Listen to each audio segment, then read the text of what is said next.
Sometimes the best revenge isn't revenge at all. It's the moment they realize you've built something they can't take away.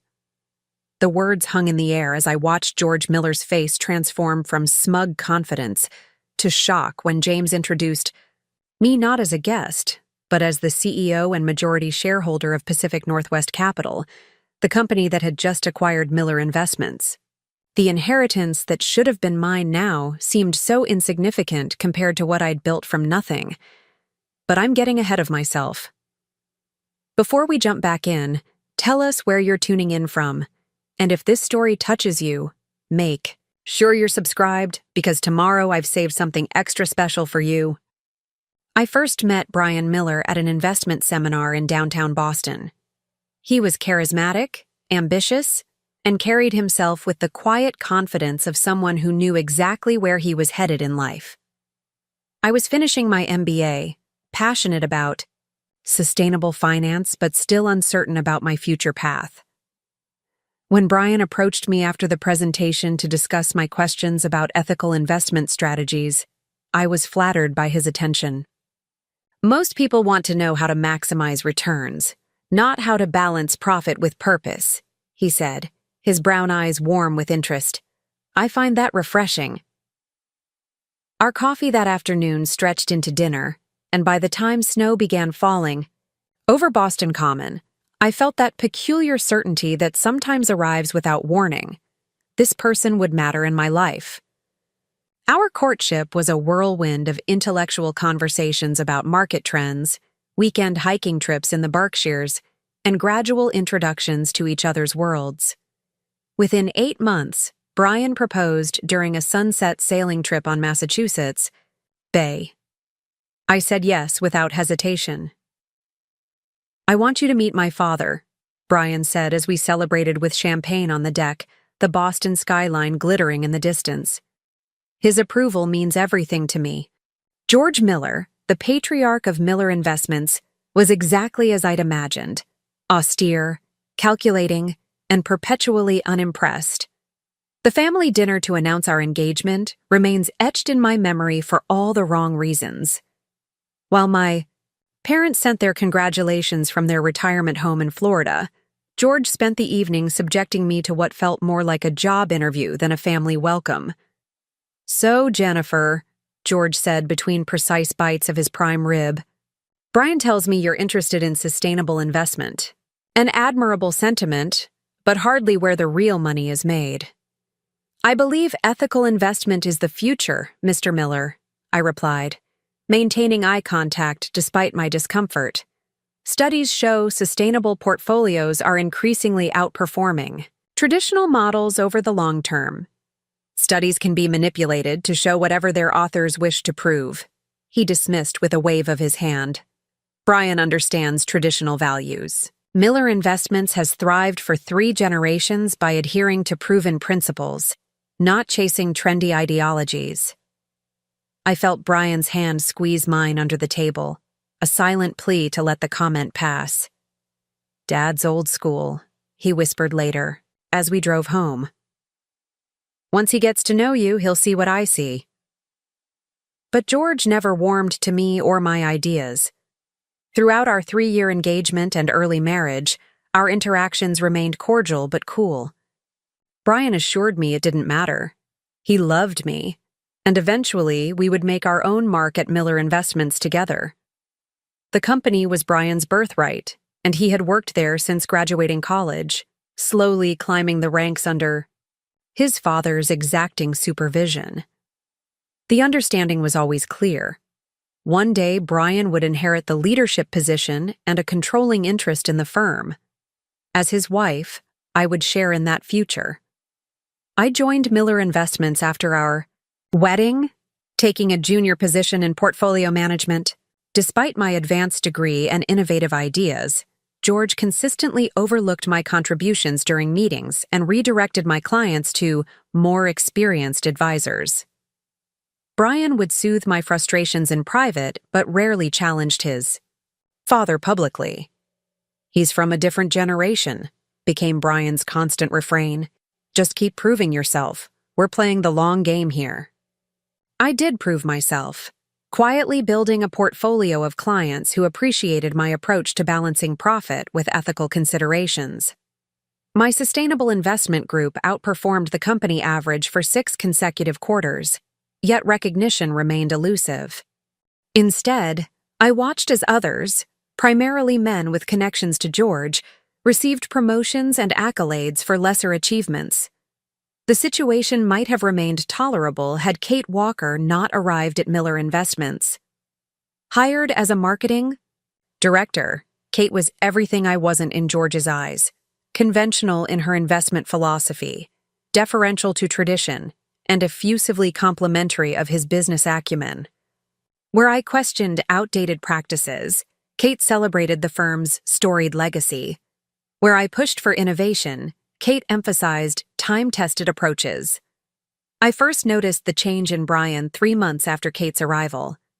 He began mentioning her in casual conversation, how brilliantly she had handled the Preston account, how her new marketing strategy was attracting valuable clients. These comments seemed innocent enough until I observed them together at the company's annual retreat. They weren't doing anything explicitly inappropriate, yet there was an unmistakable energy between them. Lingering glances, inside jokes, a physical awareness that made my stomach tighten with unease. "You're being paranoid," Nicole insisted, when I confided my concerns over lunch. My best friend since college, Nicole had always been my reality check. "Brian adores you. He's probably just impressed with her work." I wanted to believe her, but the evidence continued mounting. Late nights at the office became more frequent. Brian's phone would buzz with messages he'd check while angled away from me. Weekend work emergencies mysteriously required his presence, but not mine, despite us working at the same company. The confirmation I wasn't seeking arrived during the firm's quarterly financial review. I'd left early with a migraine, only to realize I'd forgotten the presentation materials I needed to finalize before tomorrow's client meeting. Returning to the office after hours, I found most of the lights dimmed, the space nearly empty. As I approached the conference room to retrieve my portfolio, I heard familiar laughter, Brian's distinctive chuckle followed by Kate's melodic response. I paused outside the door, not intending to eavesdrop, but frozen by some primal instinct. Their voices were low, intimate in a way that professional colleagues' voices never are. "George thinks we should move forward with the Richardson acquisition," Brian was saying. "He specifically mentioned keeping Jennifer out of the loop for now. He's concerned about her perspective." "Your father's right," Kate replied, her tone confidential. "Jennifer's ideas about ethical investment limits are admirable but ultimately naive. Miller Investments needs leadership that understands how the real world operates." A pause, then Brian's voice, hesitant yet resolute. "I've been thinking about what your father said at dinner last week, about making difficult choices for the right reasons. And?" Kate's question hung in the air.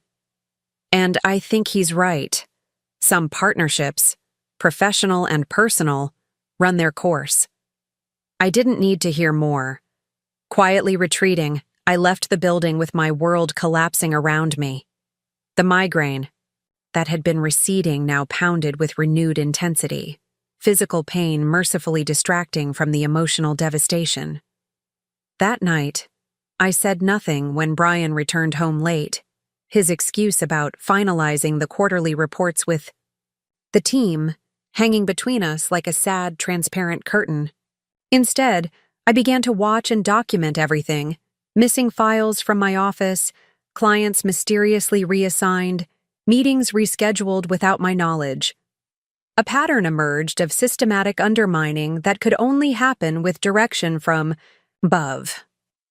The final confirmation came 6 weeks later, when I overheard George speaking to William Foster, his longtime business partner in the executive washroom. They assumed they were alone, unaware that one of the stalls was occupied. "Brian's finally seeing clearly about Jennifer," George said, his voice echoing slightly against the marble tiles. "Kate's been a godsend, smart, dedicated to traditional. values, and from a family that understands how business should be done. And Jennifer? William asked. She'll get a fair settlement, nothing more. I've already adjusted the succession planning. Once the divorce is finalized, Brian's shares will be protected from her claims and will accelerate his majority ownership transition. Kate understands the business we're building. Jennifer never did. The calculated coldness in his voice froze something inside me. This wasn't just about my marriage failing. This was about a systematic plan to cut me out of what I'd helped build. The inheritance that Brian and I had worked toward, that I'd sacrificed for, was being redirected without my knowledge. I could have confronted them immediately, created a scene worthy of corporate legend. Preparing and narrating this story took us a lot of time, so if you are enjoying it, subscribe to our channel. It means a lot to us. Now back to the story. Instead, I did something that would have shocked George Miller had he known me better. I began planning methodically, silently. That evening, I accepted a dinner invitation from Nicole that I'd previously declined, needing my closest friends. Perspective before proceeding. They've been manipulating everything, I concluded after sharing what I'd uncovered. My marriage, my career, my future at the firm. It was all expendable the moment someone more aligned with George's vision appeared. Nicole's expression shifted from shock to righteous anger. You need to fight this, Jen. Get a shark of a lawyer and take them for everything they're worth. I twirled my wine glass, watching the burgundy liquid catch the light. That's exactly what they'd expect, I said slowly, an alternative strategy crystallizing. But I've been thinking of something that might be better in the long run. I'm listening. Nicole leaned forward, concerned but intrigued. I've built something valuable. At Miller Investments, a sustainable investment division that's outperforming expectations. Clients who believe in my approach, not George's. What if instead of fighting for a piece of what they don't want to give me, I build something of my own? Start over? Nicole looked skeptical. That's playing right into their hands. Not necessarily, I countered, energy building as I articulated the plan forming in my mind. Sometimes the best way forward isn't to fight over the past, but to create a different future. That night, I returned home to find Brian waiting, uncharacteristically tense. We need to talk, he said, his practiced expression of concern not quite reaching his eyes. For a brief, foolish moment, I hoped he might confess, might give us a chance to address what was happening honestly. Instead, he launched into a carefully prepared speech about growing apart and wanting different things. Not once did he mention Kate, the inheritance, or his father's manipulation. I let him talk, noting how he framed everything as mutual and inevitable rather than what it was. A calculated decision to trade me for someone who better served his ambitions. When he finished, expecting tears or arguments, I simply nodded. I've felt it too, I said, surprising him with my calm. I think you're right. We want different futures. Relief washed over his face, quickly masked by practiced concern. I'm glad you understand. I've already spoken with Stevens about handling the divorce. He'll make sure everything is fair. Stevens, George's personal attorney. Of course. Actually, I'll be retaining my own representation, I replied evenly. I think that's prudent, don't you?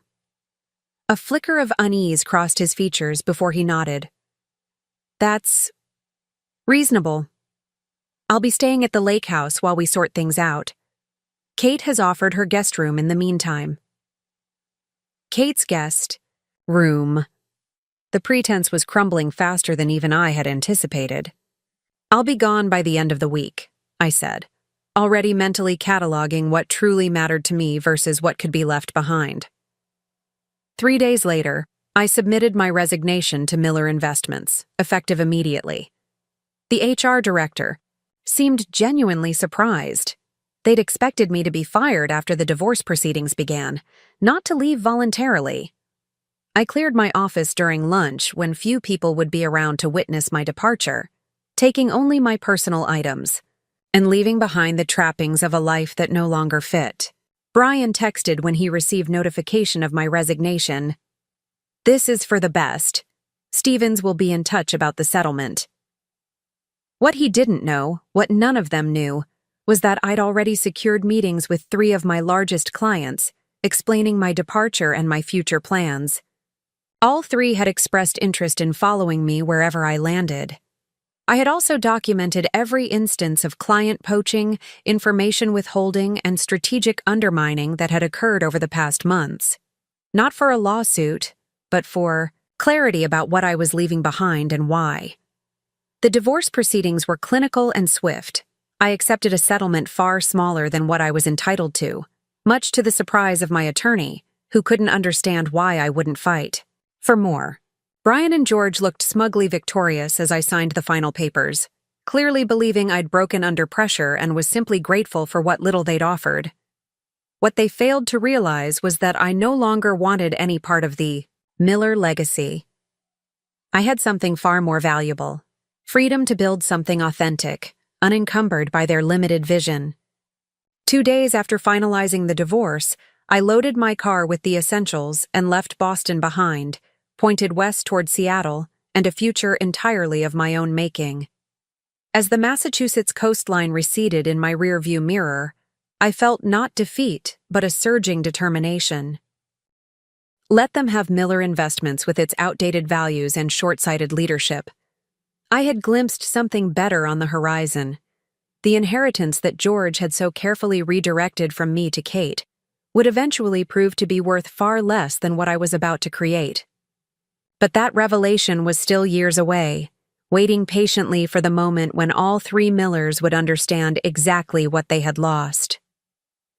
Seattle welcomed me with 3 days of continuous rain, as if testing my resolve from the moment I arrived. I checked into a modest extended-stay hotel downtown, the kind with a kitchenette and weekly rates that wouldn't deplete my savings too quickly. From the window of my temporary home, I could see the Space Needle piercing the gray sky, a reminder that I was truly in a new place, 3,000 miles from everything familiar. That first week, I allowed myself exactly 2 days to feel the full weight of what had happened: the betrayal, the loss, the uncertainty. I cried in the shower where the sound of water masked my sobs. I scrolled through photos of my former life with detached fascination, as if studying the experiences of someone I used to know. Then, on the morning of the 3rd day, I deleted Brian's number, archived old photos, and opened a new document on my laptop titled Pacific Northwest Capital Business Plan. The name had come to me during the cross-country drive, something that honored my new location while suggesting stability and growth. I had no capital beyond my modest settlement and savings, no office, no employees, and exactly 3 potential clients who had expressed interest in following me. By any rational measure, my situation was precarious at best. Yet as I outlined my vision for an investment firm focused on sustainable, ethical opportunities with competitive returns, I felt more clarity and purpose than I had in years at Miller Investments. There, every innovation had been filtered through George's traditional perspective, every success qualified by skepticism about my methods. Here, I answered only to myself and the clients who would choose my approach. Finding affordable office space became my first challenge. Seattle's real estate market was notoriously expensive, especially in the financial district where credibility demanded a presence. After viewing several discouragingly priced options, I stumbled upon Harbor Street Bakery while seeking temporary refuge from another downpour. The bakery's atmosphere was immediately welcoming. Warm lighting, the scent of fresh bread, and a quiet hum of productivity as people worked on laptops between meetings. Taking a seat by the window with my coffee, I noticed a for lease sign in the window of the vacant office space directly above. The landlord's been trying to fill that. For months, commented the barista, following my gaze as she refilled my cup. Used to be an accounting firm before they moved to a bigger space. Nothing wrong with it, just needs some updating. Do you know who I should contact about viewing it? I asked, already calculating possibilities. An hour later, I was being shown around the space by the building's owner, a retired architect named Howard, who seemed more concerned about finding the right tenant than maximizing profit. The office was indeed dated, with faded carpeting and wood paneling that hadn't been fashionable for decades, but it had excellent natural light, a functional layout, and most importantly, a rent I could afford if I lived frugally. I'd want to make some changes, I said, already envisioning a more modern, welcoming space. Fresh paint, new flooring, updated lighting. Improvements would come out of your pocket, Howard warned. I'm offering it as is at this price. I understand. I'm good with my hands, I replied, surprising myself with the confidence in my voice. In Boston, I'd hired people for every home improvement task. Here, necessity would make me more resourceful. We signed a 1-year lease that afternoon, with a clause allowing me to sublet part of the space if needed, another idea forming as I considered ways to maximize the investment. I spent that night researching local contractors versus DIY options, creating a budget that would transform the space while preserving my limited capital. The following weeks blurred into a rhythm of physical labor and strategic planning. I painted walls in the evenings after spending days setting up business licenses, insurance, and the technological infrastructure needed to operate. I found second-hand, office furniture with good bones, refinishing pieces myself in the early morning hours when sleep eluded me. Each improvement was a physical manifestation of my determination, each ache in my muscles a reminder that I was building something tangible. From nothing. By the third week, the space had transformed enough that I felt comfortable inviting my 3 potential clients for initial meetings. 2 signed contracts immediately, impressed by my vision and the personal attention impossible at larger firms. The third wanted to see how things developed before committing, a reasonable caution that I respected. With 2 clients secured, I could officially call Pacific Northwest Capital a functioning business, albeit a precarious one. The revenue from these accounts would cover basic expenses, but left little margin for growth or unexpected setbacks. I needed more clients, but without the Miller name and resources behind me, traditional networking channels seemed daunting. The solution appeared in an unexpected form one rainy Tuesday afternoon. I had come downstairs to Harbor Street Bakery for my now daily coffee break, nodding to the regular customers I'd begun to recognize. The man at the corner table, always absorbed in his laptop, always drinking black coffee, looked up as I passed and called my name. Jennifer Miller, right? He asked, then immediately grimaced. Sorry, probably not Miller anymore. I tensed, immediately suspicious of someone who knew my married name. Do I know you? James Calloway. He extended his hand. We never formally met, but I attended the Boston Investment Forum last year where you presented on emerging markets in sustainable energy. Your analysis of the Western Cape wine project was brilliant. The presentation had been one of my proudest achievements at Miller Investments, and one that George had dismissed as speculative at best, despite its subsequent success. You have an excellent memory, Mr. Calloway, I said, cautiously taking the seat he offered. Though you're right, it's Jennifer Hayes now. I've reclaimed my family name. New beginnings all around. He nodded toward my office upstairs. I've been watching your renovation progress, starting fresh in Seattle. There was something disarming about his direct approach, free from the political undertones that colored most professional interactions in Boston's financial circle. Over the next hour, James explained that he had recently relocated to Seattle himself, leaving a senior position at a San Francisco investment firm after disagreements about client priorities. They wanted quick returns regardless of impact. I kept arguing that we had a responsibility to consider the longer horizon, he explained, his frustration evident. Eventually, it became clear we had fundamentally different definitions of success. The parallels to my own situation were striking, though I shared only the briefest outline of my departure from Miller Investments. Something told me to maintain some privacy until I knew more about this potential connection. "So, what are you working on now?" I asked, gesturing to his laptop. "Financial modeling for a development project focused on affordable, sustainable housing. The numbers are promising, but I'm struggling to find investors who appreciate the 10-year return timeline despite the solid projections." "May I?" I reached for his laptop. My analyst's curiosity piqued. James hesitated only briefly before turning the screen toward me. The model was sophisticated, accounting for variables most traditional investors would overlook. Community economic benefits, reduced, environmental impact costs, long-term property value increases in revitalized neighborhoods. "Your risk assessment is undervaluing the tax incentives," I pointed out, quickly identifying several adjustments that would strengthen the presentation. "And you're not highlighting the comparative advantage against traditional development ROI, clearly enough here and here." For the next 30 minutes, we refined the model together, the ease of our collaboration surprising us both. When we finished, James sat back with an expression of decided interest. "I've been consulting independently since moving here," he said, studying me with new appreciation.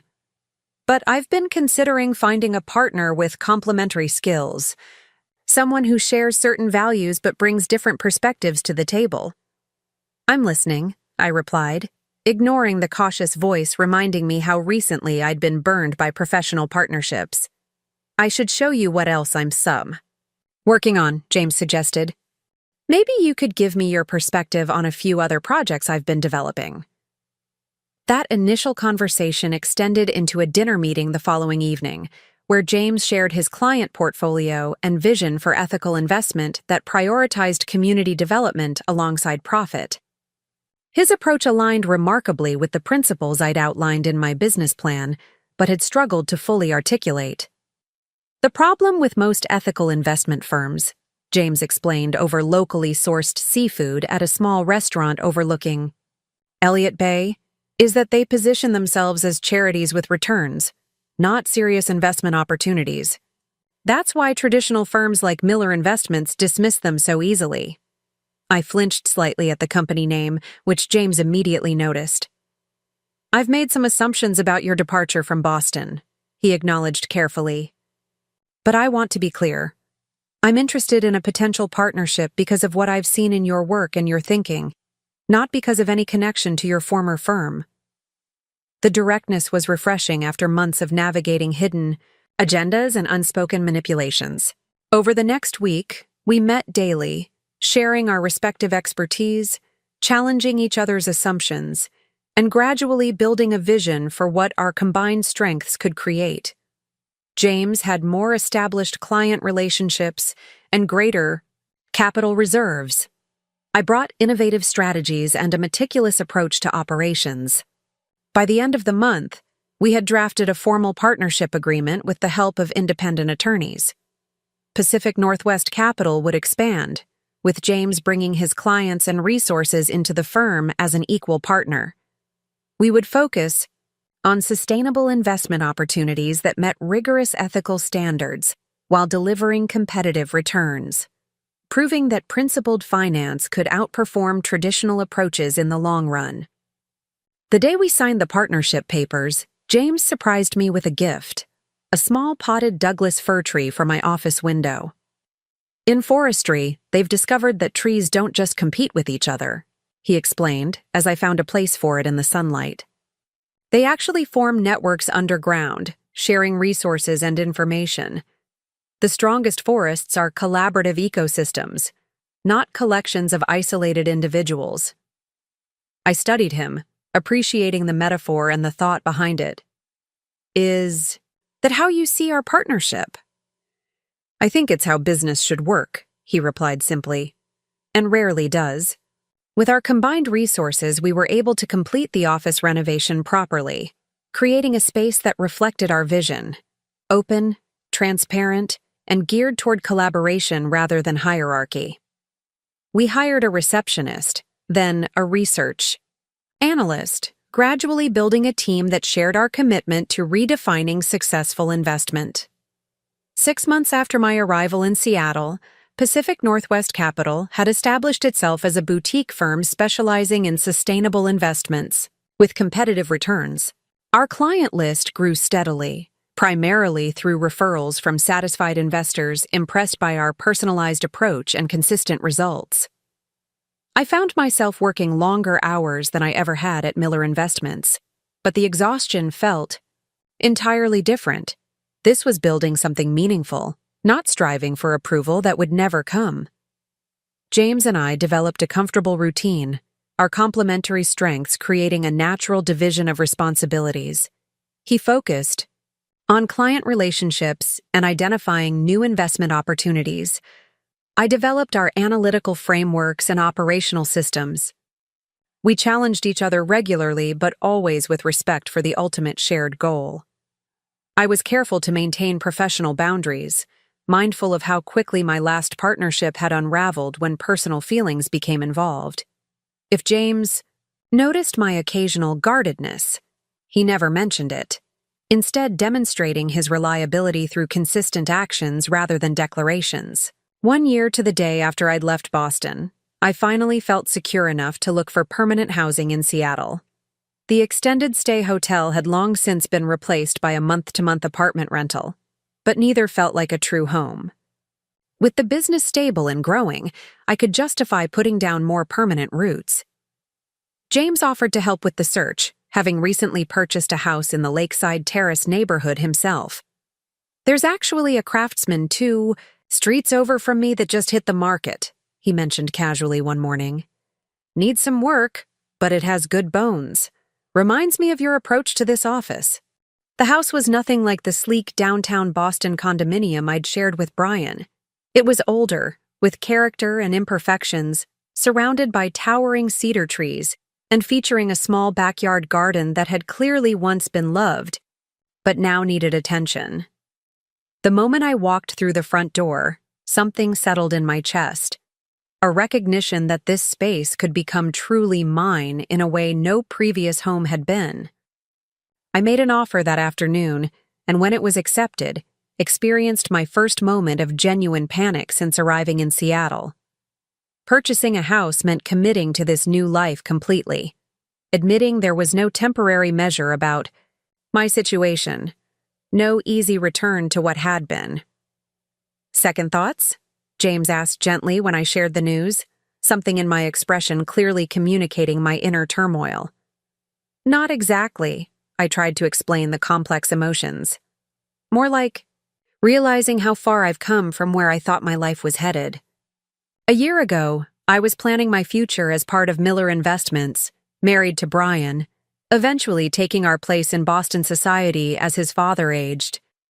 Now I'm buying a fixer-upper in Seattle and building a company that stands for everything they rejected."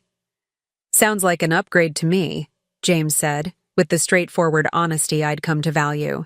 I laughed, tension breaking. "When you put it that way, absolutely." The house became my evening and weekend project, much as the office had been initially. I learned to refinish hardwood floors, replace outdated fixtures, and paint walls in colors I'd never have considered in my former life. Each improvement reflected choices made solely for my own satisfaction, not to meet anyone else's expectations or standards. James often stopped by with coffee and tools, offering help with the more challenging projects or simply keeping me company as I worked. Our conversations flowed easily between business strategies and personal philosophies, his presence gradually becoming a comfortable constant in my reconstructed life. "You never talk about Boston anymore," he observed one Saturday as we installed, shelving in what would become my home office. "Not the city, not your ex, not the company." I considered the comment while measuring the next bracket placement. "I guess I've stopped defining myself in relation to what happened there. It feels historical now, not active." "That's healthy," he nodded, holding the shelf level while I marked the drill points. Some people never get to that place with their past disappointments. They keep carrying them forward, letting old wounds determine new choices. Is that experience talking? I asked, recognizing something personal in his observation. James was quiet for a moment, focusing on securing the bracket before responding. My marriage ended because my ex-wife couldn't forgive me for prioritizing ethics over advancement at my former firm. She'd signed up for a particular lifestyle that my principles made impossible. I spent too long trying to prove she was wrong. About me. The personal disclosure, rare from my usually private business partner, felt significant. And now? Now I build things I believe in with people who share those beliefs, he said simply, his gaze meeting mine with quiet intensity. And fine, that's enough. The moment stretched between us, filled with unspoken possibilities, before I deliberately turned back to the shelving project. Not yet, I thought. I'm not ready yet. If James sensed my retreat, he respected it without comment, and our work continued in comfortable conversation about less revealing topics. But something had shifted subtly, an acknowledgement of deeper currents beneath our professional partnership.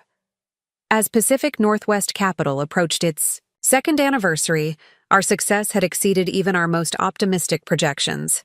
Our client base had expanded beyond Seattle to include investors throughout the Pacific Northwest, and our sustainable portfolio consistently outperformed traditional investment options during a period of market volatility. We had moved to larger offices in the same building, maintaining our connection to Harbor Street Bakery while accommodating our growing team of 12 employees. The milestone warranted celebration, and James proposed hosting a reception for clients, partners, and the financial professionals who had supported our growth. The event would showcase our achievements while introducing potential new clients to our approach. We should do something meaningful, not just another cocktail hour with financial small talk, I suggested during our planning meeting. Something that demonstrates our values in action. The result was an innovative format. Our anniversary reception would feature presentations from 3 sustainable businesses we'd helped fund, demonstrating the tangible impact of our investment approach. We would host at Emerald Bay Resort, a recently renovated property that had implemented cutting-edge sustainability practices while preserving natural waterfront habitats. As the event approached, I found myself reflecting on how completely my professional identity had transformed. The analyst who had struggled for recognition at Miller Investments had become a respected investment leader, known for pioneering approaches that other firms were beginning to emulate. Articles in financial publications highlighted our success, as evidence that ethical investment could deliver superior returns. Speaking invitations arrived regularly, opportunities to share our methodology with wider audiences. What I didn't anticipate was how dramatically my past and present were about to collide, setting the stage for a reckoning I hadn't sought, but perhaps had always been inevitable. The invitation arrived on embossed cardstock during an otherwise ordinary Tuesday morning. I nearly discarded it with the junk mail before recognizing the Miller Investments logo embossed in the corner. My fingers hesitated, hovering over the recycling bin before curiosity overcame caution. Slicing open the envelope revealed an invitation to Miller Investments' 40th anniversary gala in Boston, 6 weeks from now. The celebration would honor George Miller's 4 decades of visionary leadership, while formally announcing Brian's appointment as the new CEO. My first instinct was to toss it immediately. Why would they invite me? It had been nearly 3 years since I'd left Boston behind. Then I noticed the handwritten note at the bottom in George's precise script. Your presence would be appropriate as we celebrate this transition. Professional. Courtesy suggests acknowledging one's former colleagues. Professional courtesy, not personal connection, not acknowledgement of my contributions, but cold, professional courtesy. The familiar sensation of being diminished by George Miller flooded back momentarily, before hardening into something more resolute. James found me still staring at the invitation when he arrived with our morning coffee. a habit that had evolved from our first meeting at Harbor Street Bakery. His expression shifted to concern as he noted my distraction. "Bad news?" he asked, setting my cup beside my keyboard. I handed him the invitation without comment, watching his expression as he read it, then reread the handwritten note. "Charming man, your former father-in-law," he commented dryly. "I assume you'll be declining?" I should have said yes immediately. The logical answer was to discard the invitation and continue building the life and business I'd created 3,000 miles from the Millers and their manipulations. Yet something made me hesitate. "I'm considering going," I admitted, surprised by my own response. James studied me carefully. "May I ask why? From everything you've told me, these aren't people who treated you well." "That's precisely why," I said, the decision crystallizing as I spoke. I left Boston feeling like I was running away. I've built something meaningful here, something that proves everything George believed about me wrong. Maybe I need to close that chapter properly. By attending their celebration? James sounded skeptical. By standing in front of them as someone who succeeded on her own terms, I clarified. Not seeking their approval, but no longer needing to avoid them either. James considered this, his natural pragmatism weighing my reasoning. "It's your decision," he said finally. "But if you do go, I'd like to accompany you. As your business partner, of course." The qualification was unnecessary. Despite the gradual deepening of our friendship, we had maintained careful boundaries around our personal relationship. Each of us carried wounds from past betrayals that made caution natural. Yet his offer touched me, recognizing that facing my former family wouldn't be easy, regardless of my current success. As my business partner, I agreed, already envisioning how the Millers would react to seeing me with James, to learning about Pacific Northwest Capital's remarkable growth. That would be appropriate. Over the following weeks, preparing for the Boston trip became a background task beneath our daily operations. James suggested we leverage the journey by scheduling meetings with potential East Coast clients interested in our approach to sustainable investment. I recognized this as both practical business sense and a thoughtful way to ensure the trip's purpose extended beyond confronting my past. We booked meetings in Boston and New York, turning what could have been a difficult personal pilgrimage into a strategic business opportunity. This transformation echoed the larger pattern of my life since leaving Miller Investments, reclaiming painful experiences and reforming them into something constructive. The flight to Boston felt surreal, watching the country pass beneath us as we journeyed back toward a place I'd left with little more than determination and wounded pride. James reviewed client portfolios beside me, occasionally sharing observations that revealed his careful preparation for our upcoming meetings. His focused professionalism steadied me as memories of Boston stirred increasingly to the surface. "Tell me about growing up in Boston," he said during our descent, correctly reading my tension as we approached the city's distinctive coastline. The request surprised me. James rarely asked personal questions, respecting the privacy we both valued. Yet something in his expression conveyed genuine interest rather than mere distraction. It was privileged, I admitted, watching familiar landmarks emerge through breaks in the clouds. My parents ensured I had every advantage: good schools, music lessons, summer sailing camps, all the traditional Northeast upbringing elements. "That explains your impeccable table manners," James noted with the gentle teasing that had become comfortable between us. "But not how you became so different from what I imagined that environment expected." I considered his observation, never having articulated this aspect of my history clearly before. My father worked in traditional finance, but he had an unusual perspective. He believed wealth created responsibility, not just privilege. He would review investment opportunities at the dinner table, asking me and my brother to consider not just potential returns, but what the companies actually contributed to society. The memory warmed me unexpectedly. Dad called it the sleep test. Could you sleep soundly knowing how your money was being used? It wasn't popular with his colleagues in the 90s, but he was stubborn about his principles. I wish I could have met him, James said quietly. He would have liked you, I replied without hesitation. He valued authenticity above almost everything else. The conversation lingered as we navigated the familiar rhythm of deplaning, collecting luggage, and securing our rental car.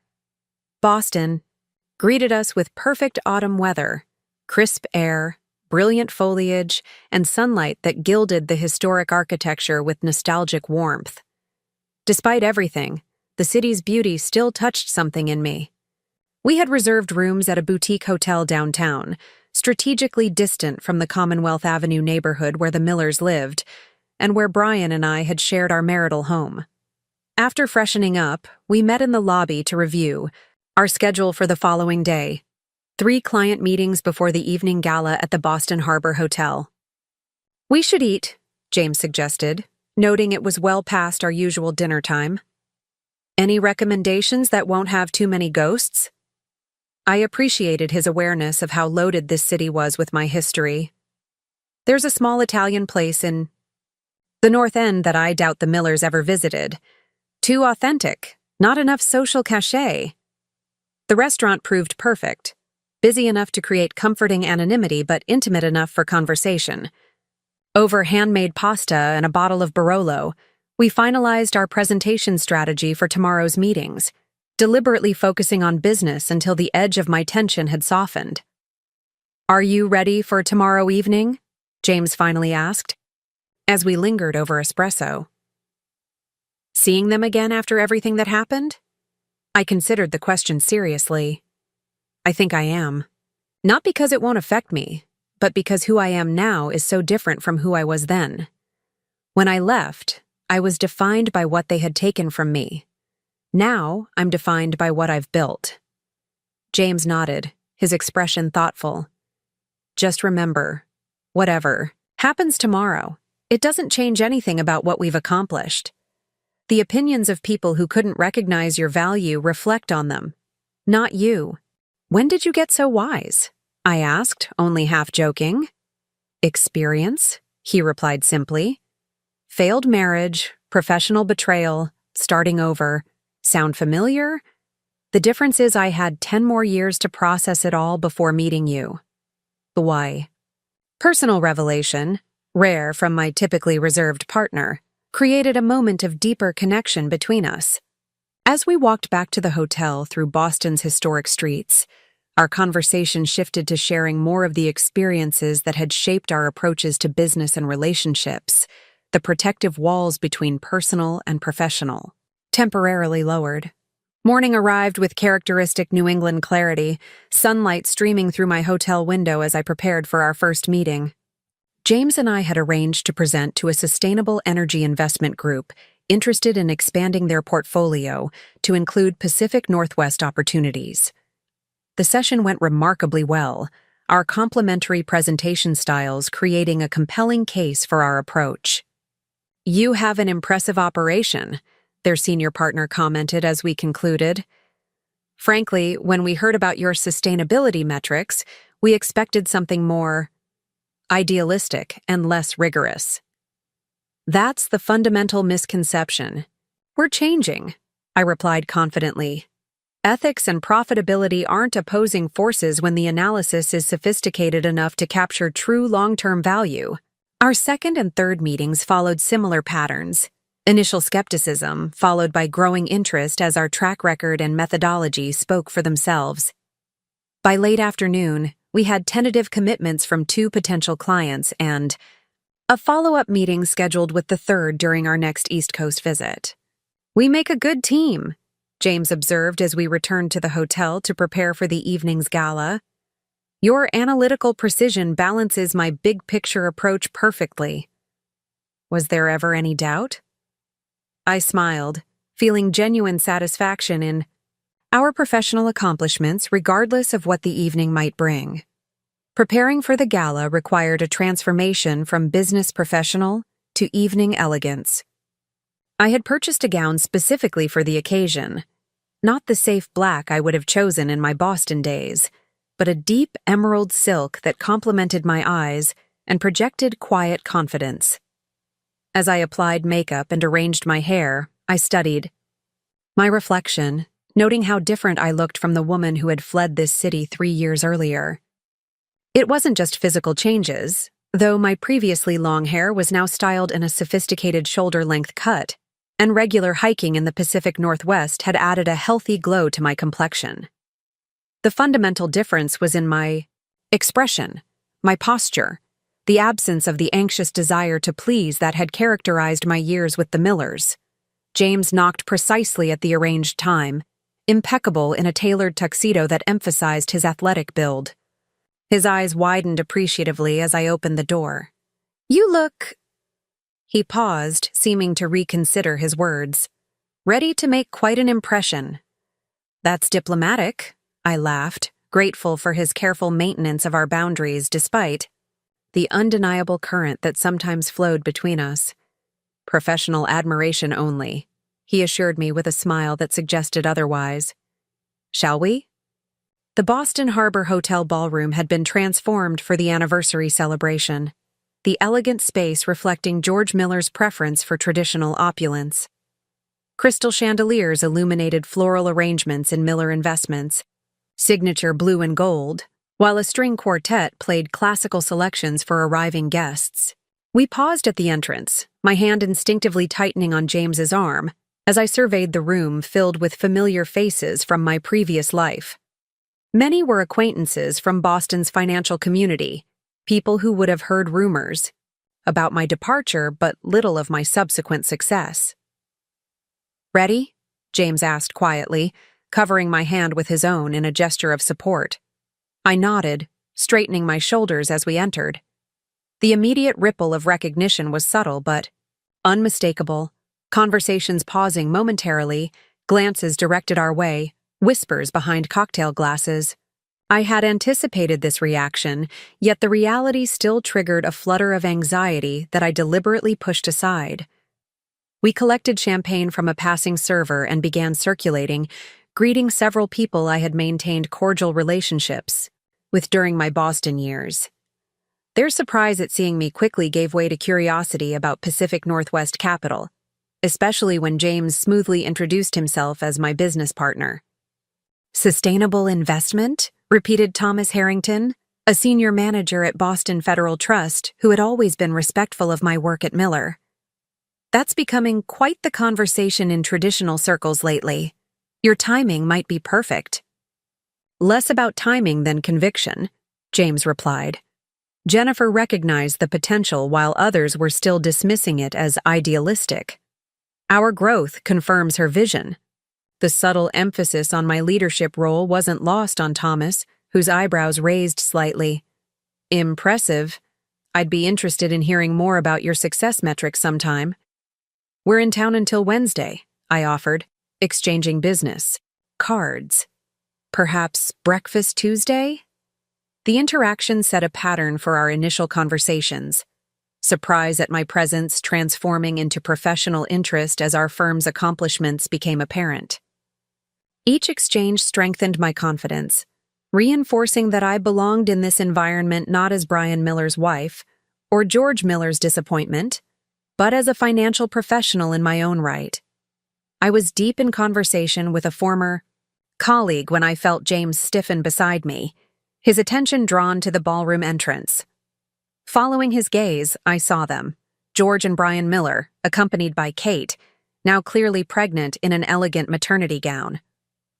The heir apparent had secured the Miller legacy in every possible way. "Are you okay?" James murmured as I unconsciously held my breath.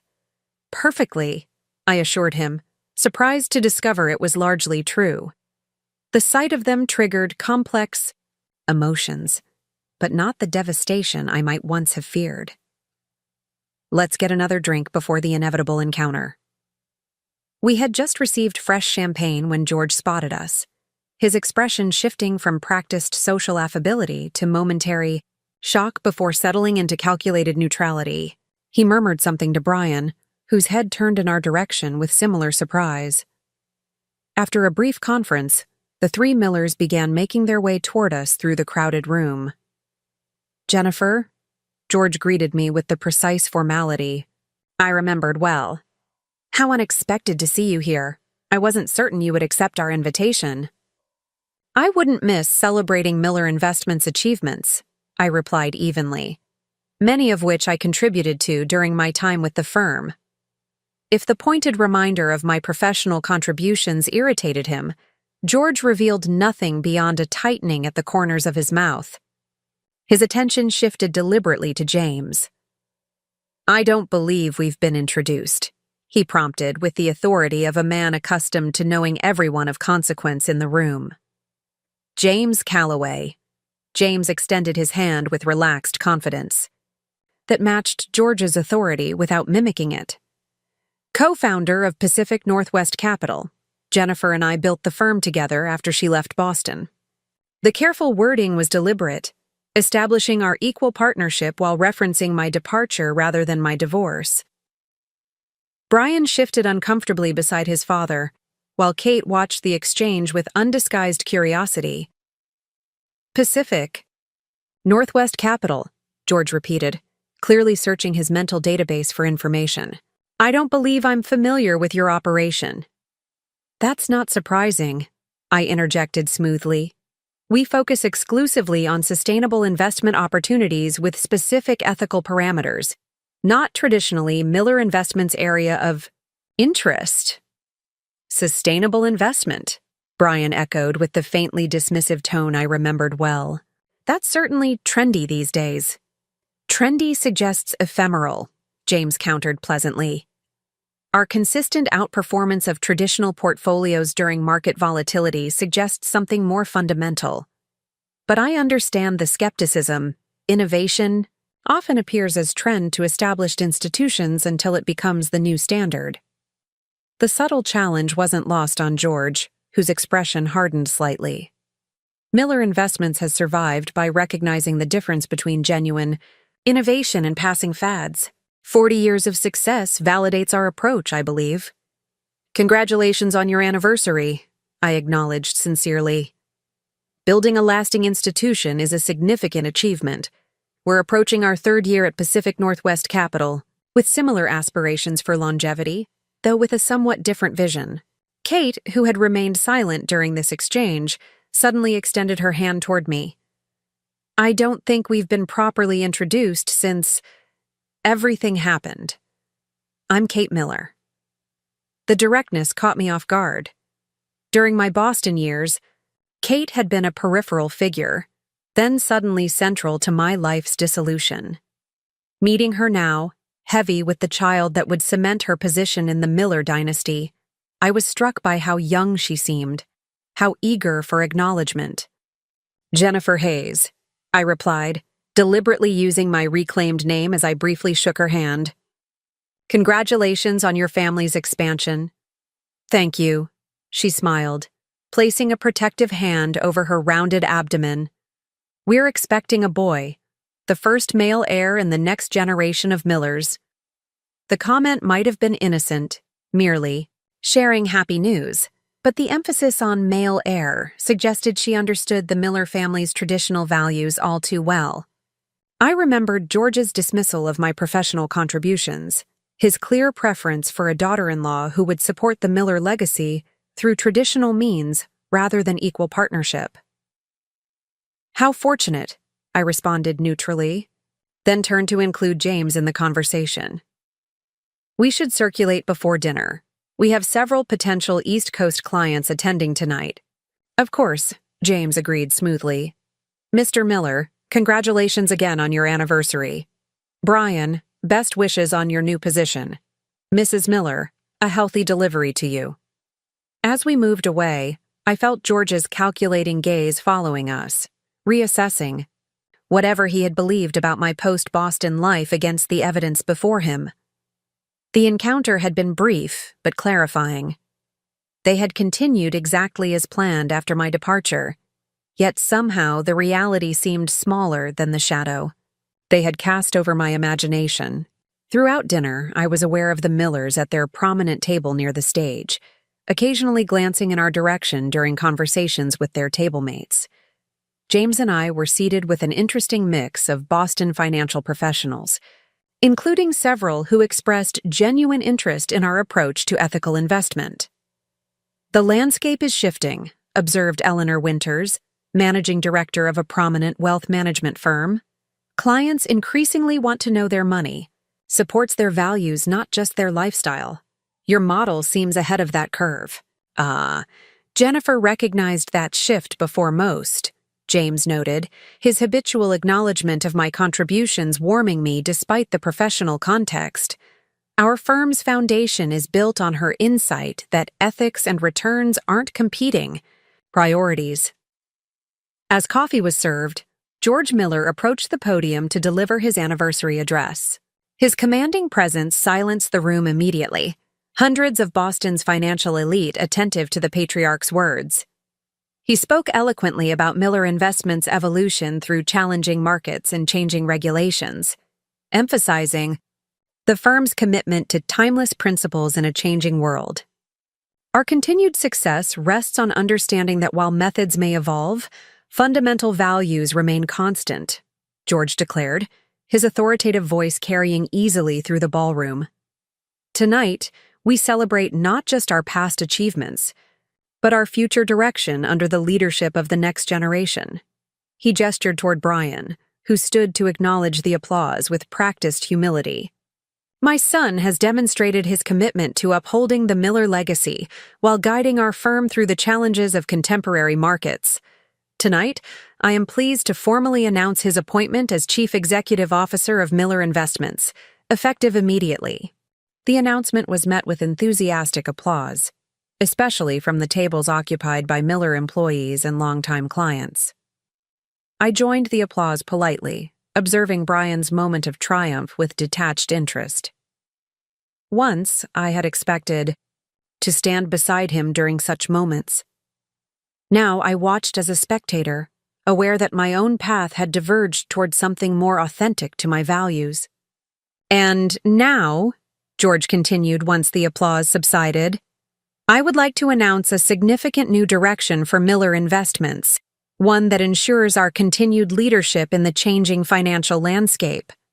He paused dramatically, his gaze sweeping the room before settling briefly in my direction. "Miller Investments is establishing a new division focused on sustainable and ethical investment opportunities, responding to emerging market demands while maintaining our rigorous standards for performance." The announcement created a stir throughout the ballroom. James and I exchanged glances of surprise mingled with skepticism. George Miller had consistently dismissed sustainable investment as idealistic and unproven during my years at the firm, rejecting my proposals to explore opportunities in that sector. "To lead this initiative," George continued, "we have acquired Westridge Sustainability Partners, whose experienced team will integrate with our existing structure to create a comprehensive ethical investment division under Miller Investments' umbrella." Understanding dawned slowly, then crystallized with perfect clarity. Westridge was a struggling ethical investment firm that had approached Pacific Northwest Capital about potential collaboration 6 months earlier. We had declined, finding their methodology insufficiently rigorous and their criteria for ethical investment concerningly flexible. Apparently, they had found a more receptive audience in the Millers, who could absorb their client list while claiming immediate entry into the sustainable investment sector. "Interesting pivot," James murmured, his expression carefully neutral as applause greeted George's announcement, especially given their previous position on the viability of sustainable investment. "George never rejects potential profit," I replied quietly. "He just needs to control the narrative around it. Acquiring Westridge lets him claim the space without acknowledging he was wrong." The remainder of George's speech focused on positioning the acquisition as visionary leadership rather than reactive market following. To anyone unfamiliar with Miller Investments' previous dismissal of sustainable investment, the narrative would seem compelling, a traditional firm evolving thoughtfully with changing times. As the formal program concluded and guests began circulating again for cocktails and networking, Brian approached our table alone, his expression suggesting he had been dispatched on a specific mission. "Jennifer," he greeted me with careful cordiality. "I was hoping we might speak privately for a moment." I glanced at James, who raised an eyebrow slightly in question. "I'll be fine," I assured him. "Why don't you continue your conversation with Eleanor about that Seattle manufacturing opportunity?" Brian led me to a relatively quiet corner of the ballroom, his familiar mannerisms both strange and nostalgic after our years apart. The confident set of his shoulders, the way he automatically adjusted his cufflinks when preparing to discuss something important. These details triggered memories without the emotional attachment they once carried. "You've done well for yourself," he began, gesturing vaguely toward James and the reception at large. "Pacific Northwest Capital seems to be gaining attention." "We've built something meaningful," I acknowledged, curious about his purpose in seeking this conversation. "That's actually what I wanted to discuss," Brian continued, his tone shifting to what I recognized as his business proposition voice. "Our acquisition of Westridge gives us infrastructure in the sustainable space, but we could benefit from additional expertise as we develop the division. Your experience could be valuable to us." The proposal was so unexpected that I momentarily struggled to process its implications. "Are you offering me a job, Brian?" "More of a consulting arrangement," he clarified quickly. "Your insights on the sector, client expectations, methodological approaches, compensated appropriately, of course. You wouldn't need to relocate, quarterly. Visits to Boston would suffice." The audacity was breathtaking. After orchestrating my removal from the company, after taking the inheritance that should have included partial ownership, Brian was now proposing to extract my expertise while maintaining the power dynamic that had caused me to leave in the first place. "That's a generous offer," I replied, keeping my tone neutral while organizing my thoughts. "But I'm fully committed to Pacific Northwest Capital. Our approach to sustainable investment is fundamentally different from what Miller Investments appears to be developing." Brian's expression tightened slightly, the look I remembered from whenever I challenged his assumptions. "I'm not sure I understand the objection. This would be a lucrative arrangement that acknowledges your expertise without requiring you to abandon your current position." "The objection isn't financial," I explained carefully. "It's philosophical. Miller Investments is approaching sustainable investment as a market sector to capture, not a fundamental shift in investment philosophy. That's evidenced by your choice to acquire Westridge, whose criteria for ethical investment are notoriously flexible." "Business decisions require practicality," Brian countered, familiar condescension creeping into his tone. "Pure idealism doesn't build successful firms." "Exactly my point," I smiled without warmth.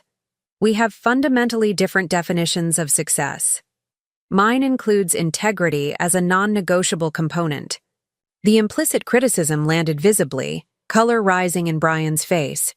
"That's unnecessarily personal. This was a professional proposition." "Nothing between us has ever been purely professional, Brian," I reminded him gently.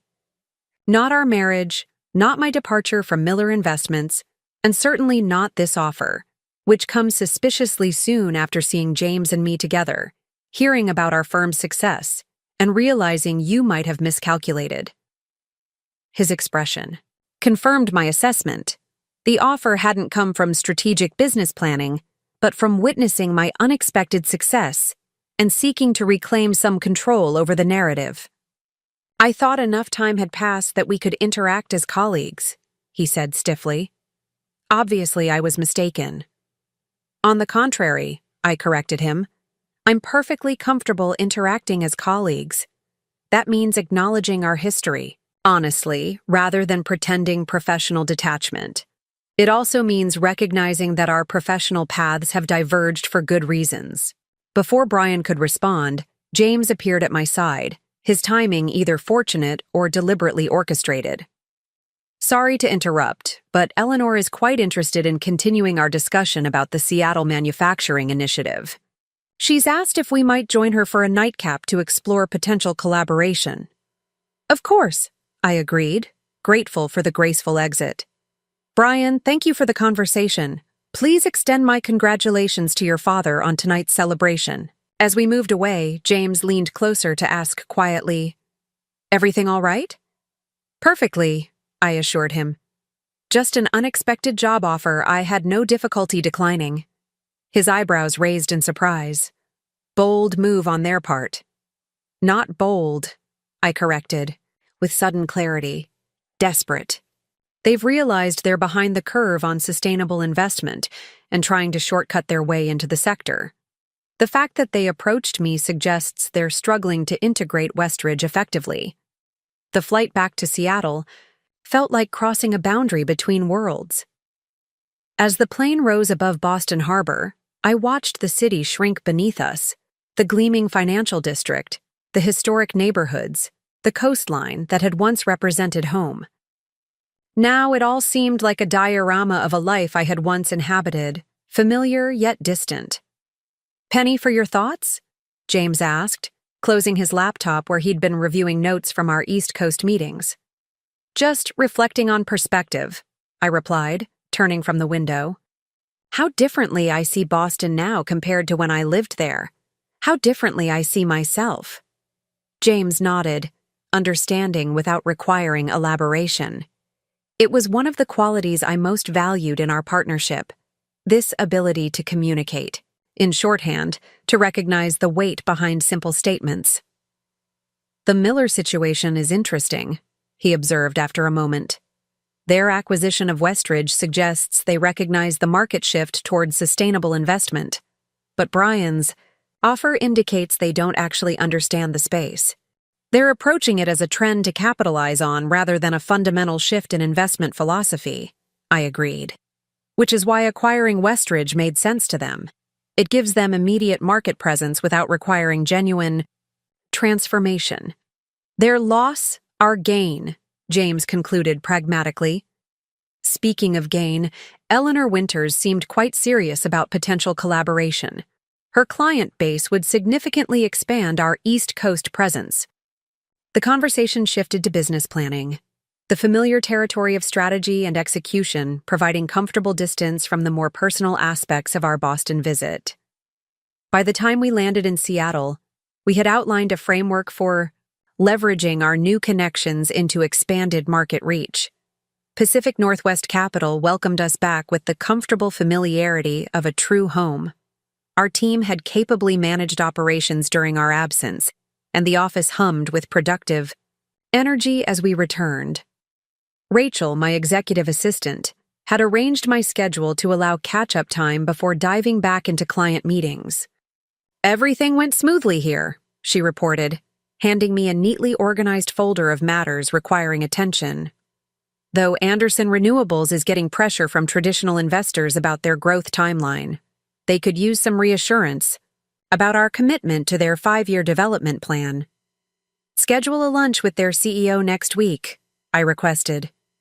The Boston meetings gave me some useful comparative data that should address their concerns. The rhythm of work quickly reabsorbed us both, the Miller Investments Gala receding into background context rather than foreground preoccupation. James and I maintained our established routine, early strategy meetings over coffee, collaborative problem-solving throughout the day, occasional after-work discussions of longer-term vision. Our professional synchronicity had only strengthened. Following the Boston trip, each of us more attuned to the other's approaches after navigating that complex territory together. 2 weeks after our return, James suggested dinner at a new restaurant overlooking Elliott Bay. "To properly debrief the East Coast trip," he explained. "We've been so caught up in follow-up implementation that we haven't discussed the broader implications." The restaurant offered spectacular sunset views, the spring evening painting the water in gold and crimson as ferries crossed against the backdrop of distant mountains. As we settled at our window table, I realized this was the first time we had dined together without explicit business purpose since returning from Boston. "This feels suspiciously like a celebration," I observed as James ordered a bottle of Willamette Valley Pinot Noir. My preferred wine, I noted, not his usual preference. "Perhaps it should be," he replied, his expression thoughtful. The Boston trip confirmed something important. That East Coast financial institutions are finally taking sustainable investment seriously, I suggested. That you've genuinely moved beyond what happened there, James clarified. Watching you navigate that environment, facing the Millers, declining Brian's offer without hesitation. It demonstrated a completion most people never achieve after betrayal. The observation caught me off guard, both in its perception and its personal nature. James typically maintained careful professional boundaries despite our growing friendship. It felt like closing a circle, I acknowledged after a moment, seeing them from my current perspective rather than still carrying their perspective of me.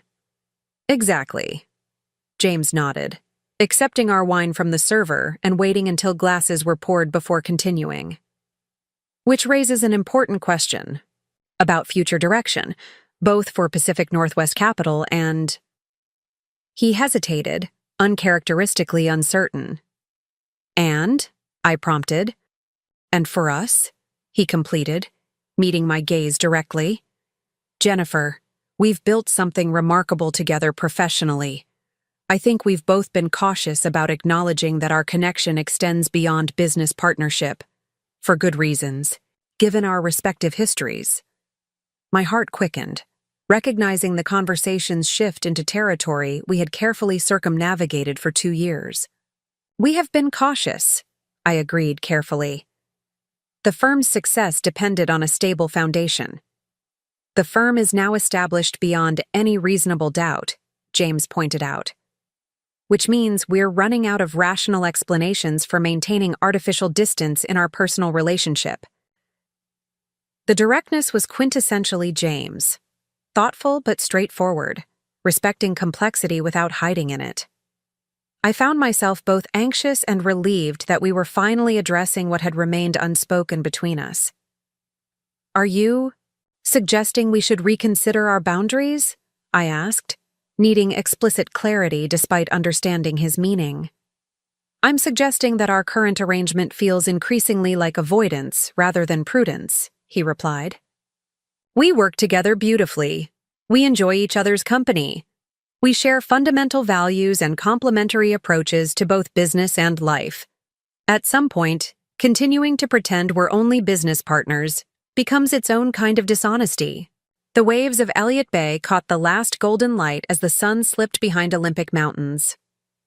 In that moment of transition between day and evening, I felt a similar threshold in our relationship.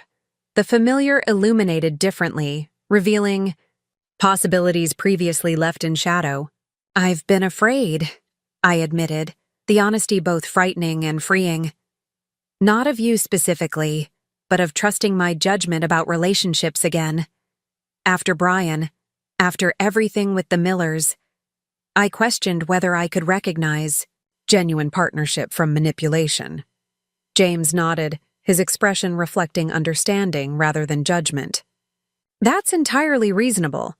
Trust becomes a more significant risk once it's been broken. But you're right, I continued, finding certainty as I spoke. We've passed the point where caution serves a purpose. We've built enough together to know who we are to each other professionally and personally. So where does that leave us? James asked, the question gentle but direct. I considered for a moment, then smiled. It leaves us having dinner together, not as business partners discussing strategy, but as two people who care about each other exploring what might be possible. I can work with that, James replied, his smile reflecting mine. The evening unfolded, differently from our countless previous interactions, conversation wandering beyond business to childhood memories, formative experiences, hopes for futures not limited to quarterly projections and market expansions. We discussed favorite books, travel aspirations, philosophical perspectives on meaning and purpose. The professional shorthand that characterized our working relationship expanded into a broader, deeper language of personal connection. When James walked me to my door afterward, the moment held familiar tension, the pause between what has been and what might be. His kiss was gentle, questioning rather than assuming, leaving space for my response. I found myself answering without hesitation, the connection between us finally acknowledged without qualification or constraint. "This changes things," I observed quietly when we separated. "Only by recognizing what's already true," James replied. "We'll figure out the details as we go." The transition from business partners to something more proved remarkably seamless in the weeks that followed. We maintained our professional dynamic at the office while allowing our personal relationship to develop its own rhythm outside work. Hours. Our team noticed the change but seemed largely unsurprised, suggesting our connection had been apparent to others before we acknowledged it ourselves. Nicole, visiting from Portland for the weekend, was more direct in her assessment. "Finally," she declared over brunch at my favorite waterfront cafe. "Watching you two pretend to be just colleagues was getting painful." "Was it that obvious?" I asked, embarrassed to think we'd been transparent while believing ourselves discreet. "To anyone with functioning eyesight," she confirmed with affectionate exasperation. "The way you finish each other's strategic thoughts? The perfect professional dance of complementary strengths? Classic romance novel material with business plans instead of flowery declarations?" I laughed at her characterization, recognizing its accuracy. We were being cautious for good reasons. "Of course you were." Nicole's expression softened. "After what happened with Brian and his father, taking time to trust again isn't just reasonable, it's healthy. But James is nothing like Brian." "No," I agreed, watching a ferry cross the Sound against the backdrop of distant mountains. "He isn't." The distinction became increasingly clear as our relationship deepened. Where Brian had sought my support for his vision, James genuinely valued my perspective, especially when it differed from his own. Where Brian had navigated around conflicts to maintain harmony, James engaged directly with differences, seeking understanding rather than compliance. Most significantly, where Brian had ultimately prioritized his father's approval over our partnership, James demonstrated consistent commitment to our shared values above external validation. Pacific Northwest Capital continued to thrive amid these personal developments. Our East Coast connections generated new client relationships, expanding our geographical reach beyond the regional focus we had initially established. Eleanor Winters proved particularly valuable, referring several substantial Boston-based investors interested in our approach to sustainable portfolio management. "We should consider establishing a small satellite office," James suggested during our quarterly planning session, 6 months after the Boston trip.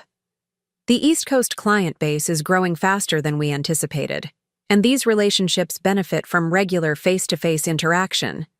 Boston would be the logical location," I acknowledged, reviewing the client distribution data, though the irony isn't lost on me. "Too complicated given your history there?" James asked, pragmatic as always about potential challenges. I considered the question carefully before responding. "Actually, no. Boston makes sense from a business perspective, and I'm comfortable with the personal aspects now. The city has advantages beyond our existing client concentration: strong sustainability research at the universities, growing green technology sector, established financial infrastructure. We could structure it initially as a client service office rather than a full branch," James suggested. 2 or 3 people to maintain relationships and identify new opportunities, with major portfolio management still centralized here. The plan took shape over subsequent weeks. A modest but professional space in a downtown building with strong sustainability credentials, staffed by a carefully selected team who embodied our firm's values and approach. We would alternate monthly visits to maintain executive presence without disrupting our Seattle operations. "I should handle the first quarter's visits," James offered as we finalized the implementation timeline. "Give you some distance from the initial setup." "I appreciate the thought," I replied, "but I'd rather approach this directly from the beginning. Boston isn't forbidden territory anymore. It's just another market where our approach to investment makes sense." James studied me for a moment before nodding. Fair enough. We'll alternate visits starting with the launch next month. Our Boston office opened with minimal fanfare but strong initial response. The financial press noted the expansion with interest, particularly given our firm's remarkable growth trajectory from regional boutique to established presence in multiple markets. Several articles specifically highlighted our sustainable investment methodology as a differentiating factor in an increasingly competitive space. One such article, published in the prestigious Financial Leadership Quarterly, caught particular attention.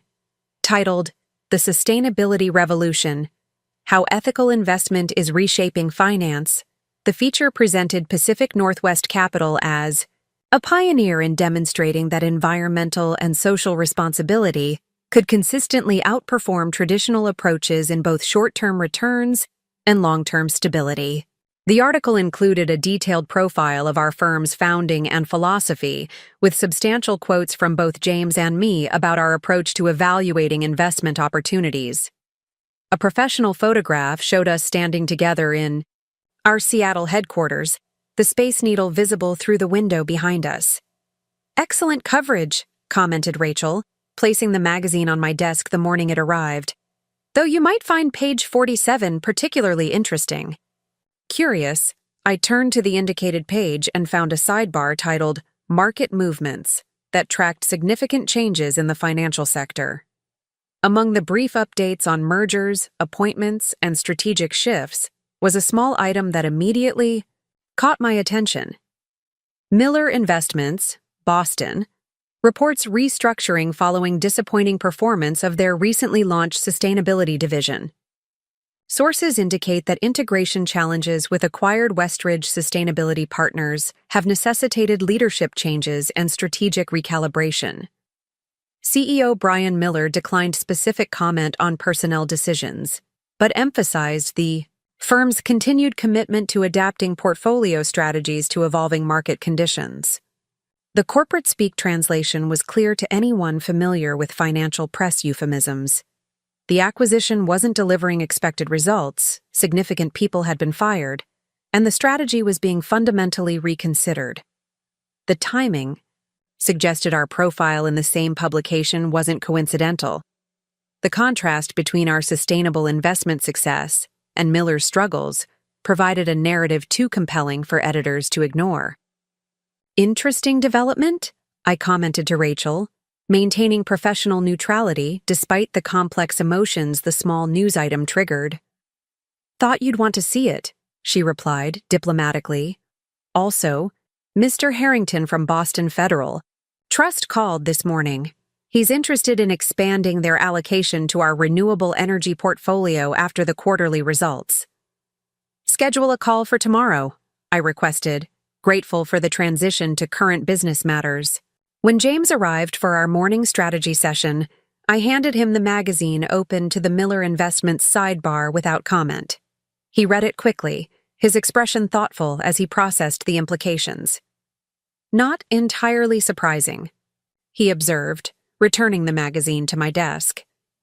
Their approach was fundamentally flawed from conception, trying to graft sustainability principles onto traditional methodologies without recognizing that the evaluation criteria themselves need recalibration. Exactly, I agreed. They saw sustainable investment as a sector to capture rather than a different philosophy of value assessment. James studied me for a moment. "How does it feel, seeing them struggle with something you advocated for years? Ago?" The question deserved honest reflection. "Mixed," I admitted after consideration. "There's a certain vindication in having my professional judgment validated, especially after how dismissively George treated my proposals. But I take no pleasure in watching a company struggle, particularly one where many former colleagues still work. That balance speaks well of you," James noted with quiet approval. "Taking satisfaction in being right without needing others to fail." "Their approach would have struggled regardless of our existence," I pointed out.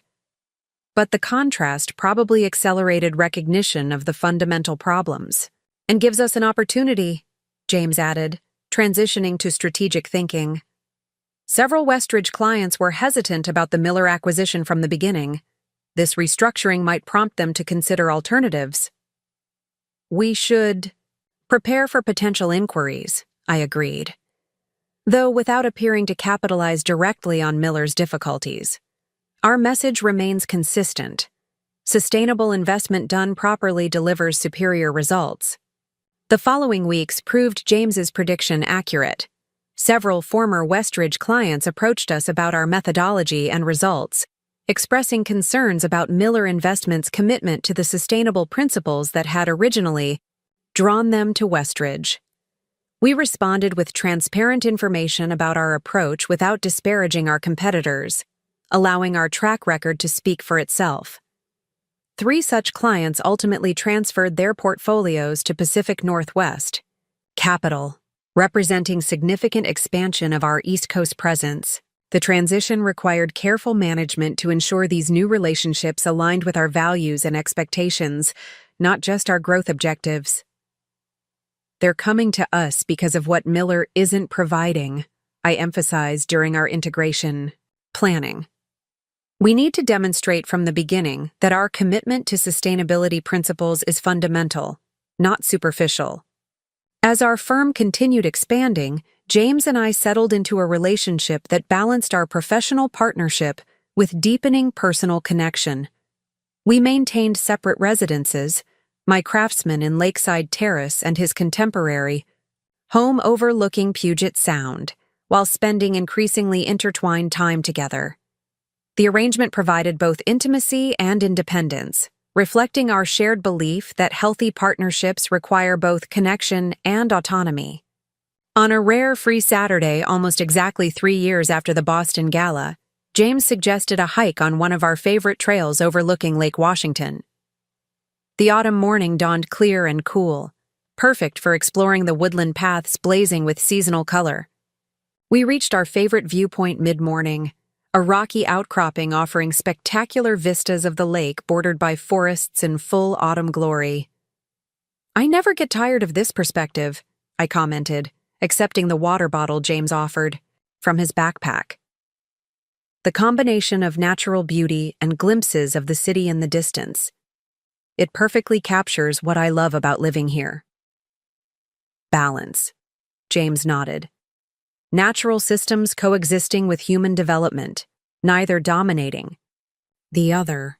It's what we try to promote through our investment philosophy, too. Are we having a metaphor moment on our day off? I teased gently. James laughed. Apparently, I can't turn off the philosophical connections entirely, though this particular view does make me reflective. About?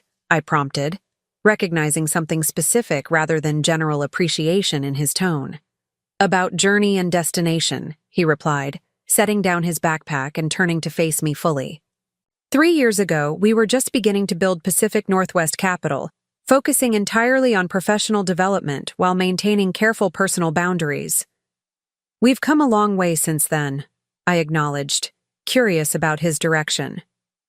We have, James agreed. And while I'm immensely proud of what we've built professionally, I find myself increasingly aware that our personal journey matters more to me than our business success. My heart quickened as he reached for my hand, his expression unusually solemn. Jennifer, when we became business partners, we agreed that our professional relationship would always be based on equal contribution and mutual respect. I believe our personal relationship deserves the same foundation. From his pocket, he produced a small wooden box crafted from Pacific Northwest cedar, its surface polished to a warm glow. This isn't about traditional roles or expectations, he continued, opening the box to reveal a simple platinum band set with a single emerald. It's about choosing to build a life together with the same intention and commitment we've brought to building our company. The moment felt perfectly aligned with our relationship. Thoughtful rather than dramatic, meaningful rather than showy, focused on substance rather than appearance. The ring itself reflected this approach, elegant in its simplicity, valuable for its quality rather than size, distinctive rather than conventional. Are you proposing a merger? I asked, emotion making me reach for the business metaphor we both understood so well. I'm proposing partnership in all aspects of life, James replied, his smile warming his serious expression. Equal stakeholders in whatever we create together going forward. The contrast with Brian's proposal years earlier couldn't have been more striking. Where that had been wrapped in traditional expectations and family approval, this was purely about our relationship, our shared values, our mutual choice. Where Brian had ultimately proven willing to sacrifice our partnership for his father's approval, James had consistently demonstrated that he valued our connection above external validation. Yes, I answered simply, the decision feeling like confirmation of what was already true rather than a dramatic transformation. Yes to partnership in all things. As James slipped the ring onto my finger, the emerald catching sunlight in flashes. Of deep green, I felt the completion of a circle begun when I left Boston 3 years earlier. I had departed seeking independence, determined to build a life on my own terms. What I had found was something better. Not just autonomy, but authentic. Partnership, not just professional success, but personal fulfillment. We should probably discuss practical considerations, James suggested as we continued our hike, hands linked comfortably. Living arrangements, timeline, celebration format. Always the pragmatist, I laughed, squeezing his hand affectionately. Though you're right, of course. I'm assuming a quiet ceremony rather than a production. Absolutely, he agreed immediately. Something meaningful to us rather than performative for others. Though we should consider how to approach the firm announcement. Our team deserves thoughtful communication about this development. We spent the remainder of the hike discussing these practical aspects, our conversation flowing naturally between personal preferences and professional considerations.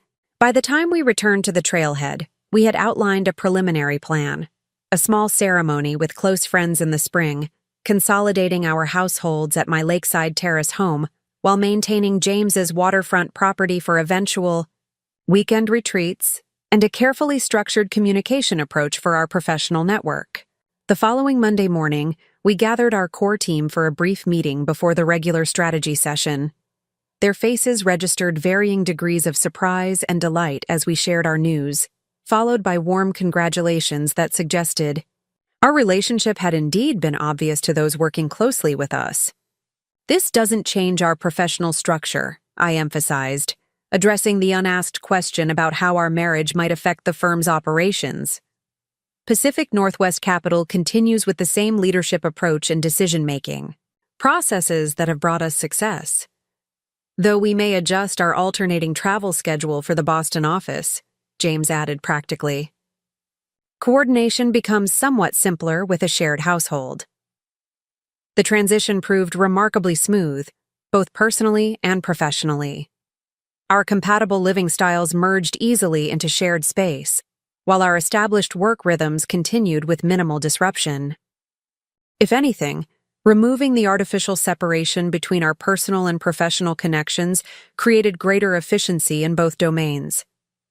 News of our engagement spread quickly through professional circles, generating congratulatory messages from clients and colleagues alike. Among these was a brief email from Thomas Harrington at Boston Federal Trust. Congratulations on your engagement. Having observed your professional partnership evolve over the past 3 years, I can only imagine how formidable you'll be with all aspects of life aligned. On a related note, you may be interested to know that Miller Investments is closing their sustainability division entirely, redirecting those clients back to traditional portfolios or releasing them to seek other options. Several are asking for introductions to your firm based on your outstanding performance metrics. Timing, as they say, is everything. I forwarded the message to James with a simple note. Interesting development. Thoughts on how to approach these potential new relationships? His response arrived minutes later. With the same integrity and transparency we bring to all client interactions. Their disappointment with Miller creates opportunity, but doesn't change our responsibility to ensure proper alignment with our approach. Perhaps a small reception during our next Boston visit to allow these prospects to understand our philosophy directly? The suggestion exemplified James's consistent approach, recognizing business opportunity while maintaining focus on substantive value rather than merely capitalizing on a competitor's struggles. It reinforced my certainty that our partnership, in all its dimensions, was built on genuine shared principles rather than temporary alignment of interests. As we planned our next Boston visit to coincide with this potential client reception, I found myself reflecting on the circular journey that had brought me back to the city I had once fled. I had left heartbroken and betrayed, my professional contributions dismissed, my personal trust shattered. I would return engaged to a true partner, leading a thriving company built on the very principles George Miller had rejected, positioned to welcome clients disillusioned by his firm's superficial approach to values they genuinely held. The symmetry felt not like vindication, but like integration. The painful experiences that had once defined my departure now merely contributing context to a life that had found its authentic direction. Success had not required revenge or even justice in conventional terms. It had simply required the courage to build something true to my values regardless of those who had once dismissed them. As I added the Boston reception to our calendar, scheduling it for exactly 3 years and 2 months after that pivotal gala where we had first confronted the Millers as equals, I recognized that the true measure of healing isn't the ability to face your past without pain. It's the realization that your past no longer defines your future. Brian, George, and the inheritance that had once seemed so crucial were now merely characters and plot points in a story that had long since found a different narrative arc. The calendar notification pinged softly, confirming the scheduled event. 3 weeks from today, we would host current and prospective clients at the Harborview Hotel, directly across from Miller Investments headquarters, where George would have a clear view of what his rejection of sustainable investment principles had ultimately cost. I hadn't planned this particular detail. It simply happened that the Harborview offered the best combination of location, facilities, and environmental credentials for our purposes.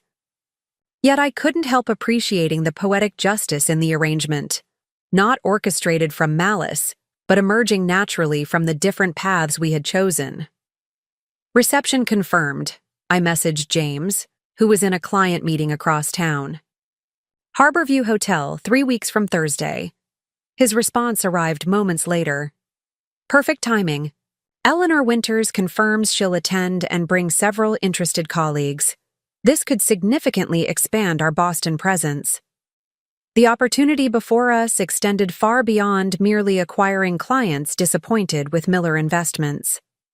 It represented the potential to fundamentally shift Boston's traditional investment community toward the principles we had championed from the beginning, demonstrating that ethical considerations and financial performance weren't opposing forces, but complementary strengths when properly integrated. As I reviewed the guest list taking shape for our reception, I noted with interest that several long-established Boston financial families had accepted our invitation, representatives of firms that had historically aligned with Miller Investments' traditional approach. Their curiosity suggested a broader shift in the market, an opening to principles that had once been dismissed as idealistic or impractical. A notification from our Boston office manager appeared in my inbox. Mr. Miller, George, has requested a meeting during your upcoming visit. Message states it concerns matters of mutual interest regarding market evolution. How would you like me to respond? I sat back, genuinely surprised by this development. After 3 years of no direct contact, George Miller was initiating communication, and doing so through formal channels rather than personal connection. The phrasing was typically measured, revealing nothing of his actual purpose while suggesting professional rather than personal matters. Interesting, James commented when I forwarded the message. Your call entirely on whether to accept. I considered the request carefully, examining my own reaction for any lingering emotional charge. Finding none beyond mild curiosity, I composed a response. Please schedule Mr. Miller for Thursday morning 10 a.m. at our office. Allocation 30 minutes initially. Note that Mr. Calloway will also be present as my business partner and fiancé. The specification was deliberate, establishing both personal and professional boundaries from the outset. Whatever George wanted to discuss would happen on our territory, within our time constraints, and with full acknowledgement of my current life circumstances. With this unexpected addition to our Boston agenda, I found myself contemplating what George might want after all this time. Market information, client introductions, some form of reconciliation. The possibilities seemed equally plausible and implausible, leaving me curious but not anxious about the upcoming encounter. What remained clear was that regardless of George's purpose, the meeting would occur from a position of established strength rather than vulnerability. This time, I would be greeting him not as Brian's wife seeking approval, or as a junior associate struggling for recognition, but as the co-founder of a thriving firm whose success validated the very approaches he had once dismissed. The symmetry felt complete, a circle not just returning to its starting point but spiraling upward to a new level of perspective. Whatever George Miller might want from this meeting, its true significance lay in the fact that I no longer needed anything from him. Boston greeted us with unseasonably warm April sunshine, the city's famous springtime energy amplified by perfect weather. Cherry blossoms lined Commonwealth Avenue, and sailboats dotted the harbor as we made our way from Logan Airport to our downtown hotel. The familiar landscape now held a different quality, no longer the setting of painful memories, but simply another business destination where our firm operated. Hard to believe it's been 3 years, James observed as our taxi passed the financial district where Miller Investments headquarters dominated one corner. The city feels completely different now. The city hasn't changed, I replied, watching the familiar buildings slide past. We have. Our Boston office welcomed us with the efficient warmth we'd cultivated throughout Pacific Northwest capital. The small team we'd assembled reflected our values, diverse in background but unified, in commitment to our investment philosophy. Under the leadership of Sophia Chen, a brilliant portfolio manager who had relocated from Seattle to establish our East Coast presence, the office had quickly developed its own identity while maintaining seamless integration with our headquarters. Operations. Client response to the reception announcement has exceeded expectations, Sophia reported during our initial briefing. We've had to expand our reservation at the Harbor View to accommodate additional attendees. Several major institutional investors who previously declined meetings have specifically requested introductions. The Miller situation has accelerated. Interest, added Marcus Williams, our East Coast client relationship manager. Their complete withdrawal from sustainability has created significant disruption for clients who genuinely value those principles. How are they managing the transition? James asked, his pragmatic attention to competitor strategy ever present. Poorly, Marcus replied frankly. They're presenting it as a strategic realignment, rather than acknowledging the fundamental failure of their approach. Clients see through the corporate language to the reality. Miller never truly committed to sustainability principles, just tried to capitalize on market interest without substantive methodology. I nodded, unsurprised by this assessment. That matches what we observed from the beginning. Have you had direct contact with any former Westridge clients? 7 have scheduled individual consultations this week, Sophia confirmed. All previously declined our outreach while Miller was still attempting their sustainability division. The complete shutdown has forced them to seek alternatives. And George Miller's meeting request? James inquired, raising the topic that had lingered at the edges of my thoughts since its arrival. Scheduled as directed, Marcus confirmed. Thursday at 10 a.m., 30 minutes allocated. He confirmed without comment about Mr. Calloway's attendance. The conversation shifted to preparation for our client reception, reviewing profiles of key attendees and identifying specific opportunities to highlight our approach. The professional focus provided comfortable distance from the looming meeting. With George, allowing me to approach it as a business matter rather than personal confrontation. Our first day in Boston filled quickly with client meetings, each conversation reinforcing the market shift toward genuine sustainability principles that we had identified years earlier.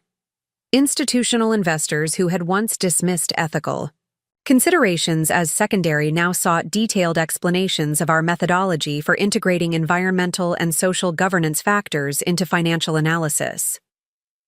The language has changed completely, I observed to James as we walked between appointments. 3 years ago, these same firms were asking whether sustainable investment could deliver competitive returns.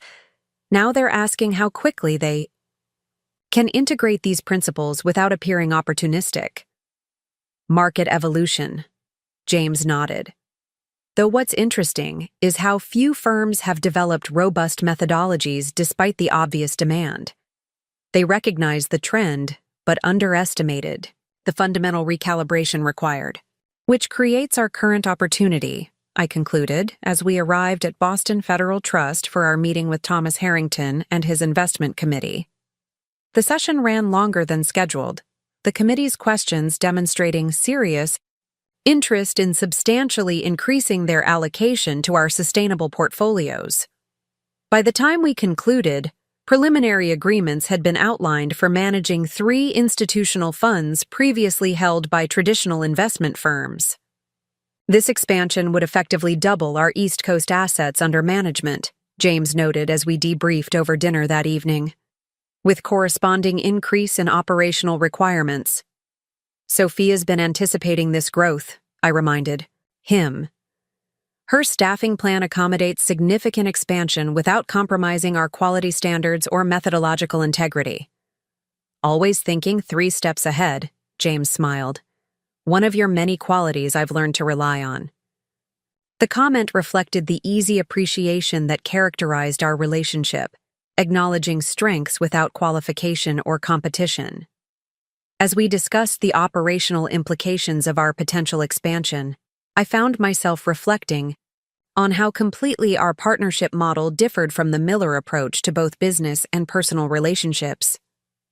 Tomorrow's George meeting, James said, shifting topics as we finished dinner. Any specific preparation you want to consider? I considered the question seriously. Not really. Without knowing his purpose, extensive preparation seems unnecessary. Our position is clear and hasn't changed. We believe in sustainable investment as a fundamental philosophy, not a marketing segment. And the personal dimension? James asked gently.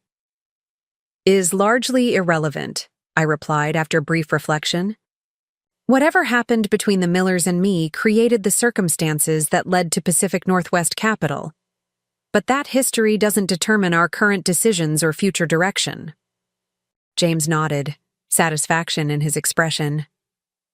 That perspective is exactly why I'm certain this meeting won't be problematic regardless of George's agenda. You've genuinely moved beyond letting them affect your choices. We returned to the hotel and reviewed final details for the client reception before settling into comfortable evening routines. The normalcy felt significant, preparing for a potentially loaded encounter with my former father-in-law without anxiety disrupting regular patterns. Time and distance had transformed what once felt overwhelming into merely another business interaction requiring professional management. Thursday morning dawned bright and clear, Boston's spring energy palpable as we walked the short distance from our hotel to our downtown office. The familiar rhythms of the financial district surrounded us, purposeful professionals navigating between historic buildings and modern towers. The atmosphere of established tradition mingled with contemporary urgency that characterized the city's business culture. Mr. Miller arrived 5 minutes ago. Our receptionist informed us quietly as we entered. I've settled him in the corner conference room as instructed. Thank you, Linda. We'll be ready momentarily, I replied, appreciating her careful attention to the potentially sensitive situation. James and I took a moment in my office to align on approach. Let him state his purpose before responding, James suggested. Given the unusual nature of this request, understanding his actual agenda seems prudent before establishing our position. Agreed, I nodded, though I expect it relates to their sustainable investment failure and our corresponding success with former Westridge clients. Most likely, James concurred. Shall we? We entered the conference room together, presenting unified partnership rather than hierarchical structure. George Miller stood as we entered, his commanding presence familiar, yet somehow diminished from my memory. His perfectly tailored suit and precisely knotted tie remained consistent with the image he had always cultivated, but subtle signs of aging had emerged since our last encounter. Deeper lines around his eyes, slightly less certain posture. Jennifer, he greeted me with formal correctness before turning to James. Mr. Calloway, thank you both for making time during what must be a busy visit. Of course, I replied with professional courtesy, gesturing toward the conference table. Please, let's sit. I understand you wanted to discuss matters of mutual interest. George settled into his chair with practiced dignity, placing a slim leather portfolio on the table before him. The familiar precision of his movements, the careful adjustment of his French cuffs, the deliberate alignment of papers, triggered unexpected memories of countless Miller Investments meetings where similar gestures had preceded business discussions. First, congratulations are in order, he began, his tone measured, both on your engagement and on Pacific Northwest Capital's remarkable growth. The financial community has taken note of your success in the sustainable investment sector. Thank you, James responded smoothly when I nodded acknowledgement. We've been fortunate to identify and develop opportunities that align with evolving market priorities. George's expression tightened almost imperceptibly at the reference to evolving market priorities, a subtle reminder of Miller Investments' failure to successfully navigate those same changes. Indeed, market evolution presents both challenges and opportunities depending on one's positioning and adaptability. The corporate speak set the tone, formal, impersonal, cloaked in business language rather than direct acknowledgement of our shared history. I decided to expedite the conversation rather than lingering in preliminary pleasantries. You requested this meeting, Mr. Miller. What specific matters did you wish to discuss?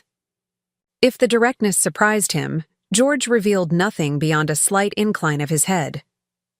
As you're undoubtedly aware, Miller Investments has recently concluded its exploration of dedicated sustainable investment services. This decision reflects our assessment that integration of relevant factors into our established methodology serves clients more effectively than separate divisional structure. The corporate euphemisms were almost comically transparent. Concluded its exploration, rather than failed completely and shut down the division. Integration of relevant factors, rather than superficial acknowledgement of sustainability concerns without fundamental methodology changes.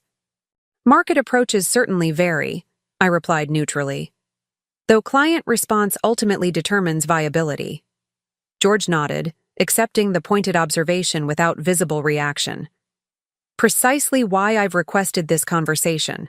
Several former Westridge clients have expressed interest in maintained relationships with Miller Investments while accessing specialized sustainable investment services. We're exploring potential partnership arrangements that would allow continuity while acknowledging specialized expertise.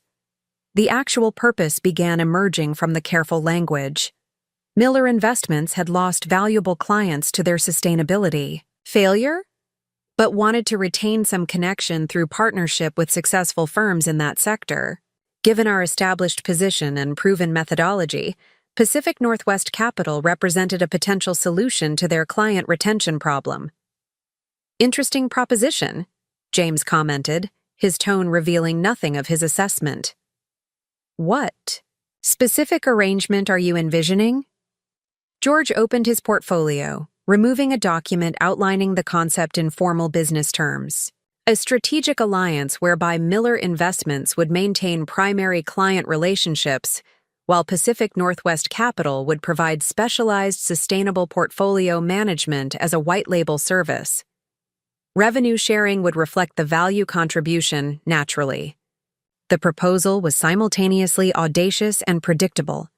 Miller Investments would keep client relationships and majority revenue while accessing our expertise to solve their sustainability failure.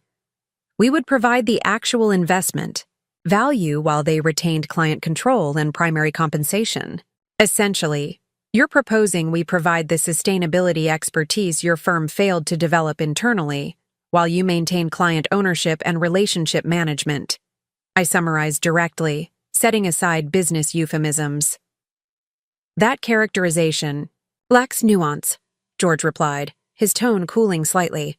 Miller Investments brings substantial value through established client relationships, comprehensive wealth management services, and institutional credibility developed over 4 decades.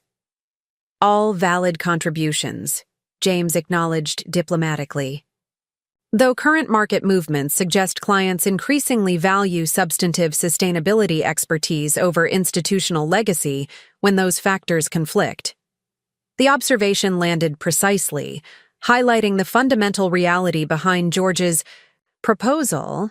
Miller Investments' institutional credibility was proving insufficient to retain clients specifically seeking genuine sustainability approaches. Their dismissal of these principles as secondary considerations now threatened primary client relationships, as values-oriented investors recognized the difference between marketing language and methodological commitment. Market priorities shift continuously, George countered smoothly. Experienced institutions navigate these shifts without overcorrecting toward temporary trends.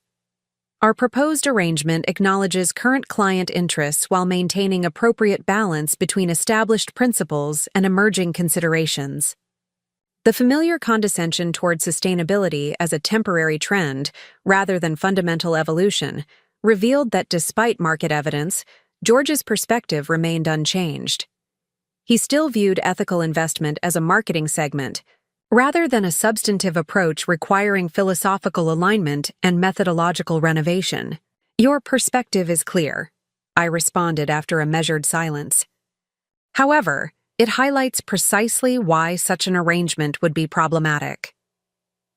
Pacific Northwest Capital was founded on the principle that sustainable investment requires fundamental methodology reformation, not superficial integration into traditional approaches. Our success derives from this philosophical commitment, not merely technical expertise that can be separated from underlying values. George's expression tightened almost imperceptibly, the first crack in his practiced corporate demeanor. You believe philosophical alignment is necessary for business partnership? In this specific domain, absolutely, James confirmed without hesitation. Sustainable investment isn't a technical overlay on traditional methods. It's a fundamentally different approach to evaluating value, risk, and return. Attempting to separate the methodology from its philosophical foundation creates precisely the integration failures Miller Investments experienced with Westridge. The assessment was professional rather than personal, focused on business reality rather than historical grievances. Yet its accuracy clearly irritated George, whose carefully maintained facade showed subtle signs of strain, tightened jaw, slightly rigid posture, the almost imperceptible narrowing of his eyes that I recognized from countless Miller Investments meetings when his authority was challenged. An interesting perspective, he replied after a calculated pause, though perhaps influenced by factors beyond pure business assessment. The implication was clear, that my rejection of his proposal stemmed from personal history rather than professional judgment. The suggestion was both predictable and revealing of his continued inability to recognize my decisions as legitimately independent from our past relationship. If you're suggesting personal history is influencing our business assessment, I should clarify something important, I responded calmly. Pacific Northwest Capital has declined similar white-label proposals from 3 other traditional investment firms seeking to address sustainability gaps without fundamental methodology adjustments. Our position reflects consistent business philosophy, not specific reactions to Miller Investments. The information visibly surprised George, who had clearly entered the meeting believing his proposal faced obstacles unique to our particular history rather than consistent with our broader business approach. The realization that his offer wasn't receiving special consideration, either negative or positive, disrupted his prepared narrative. "I appreciate your candor," he recovered smoothly.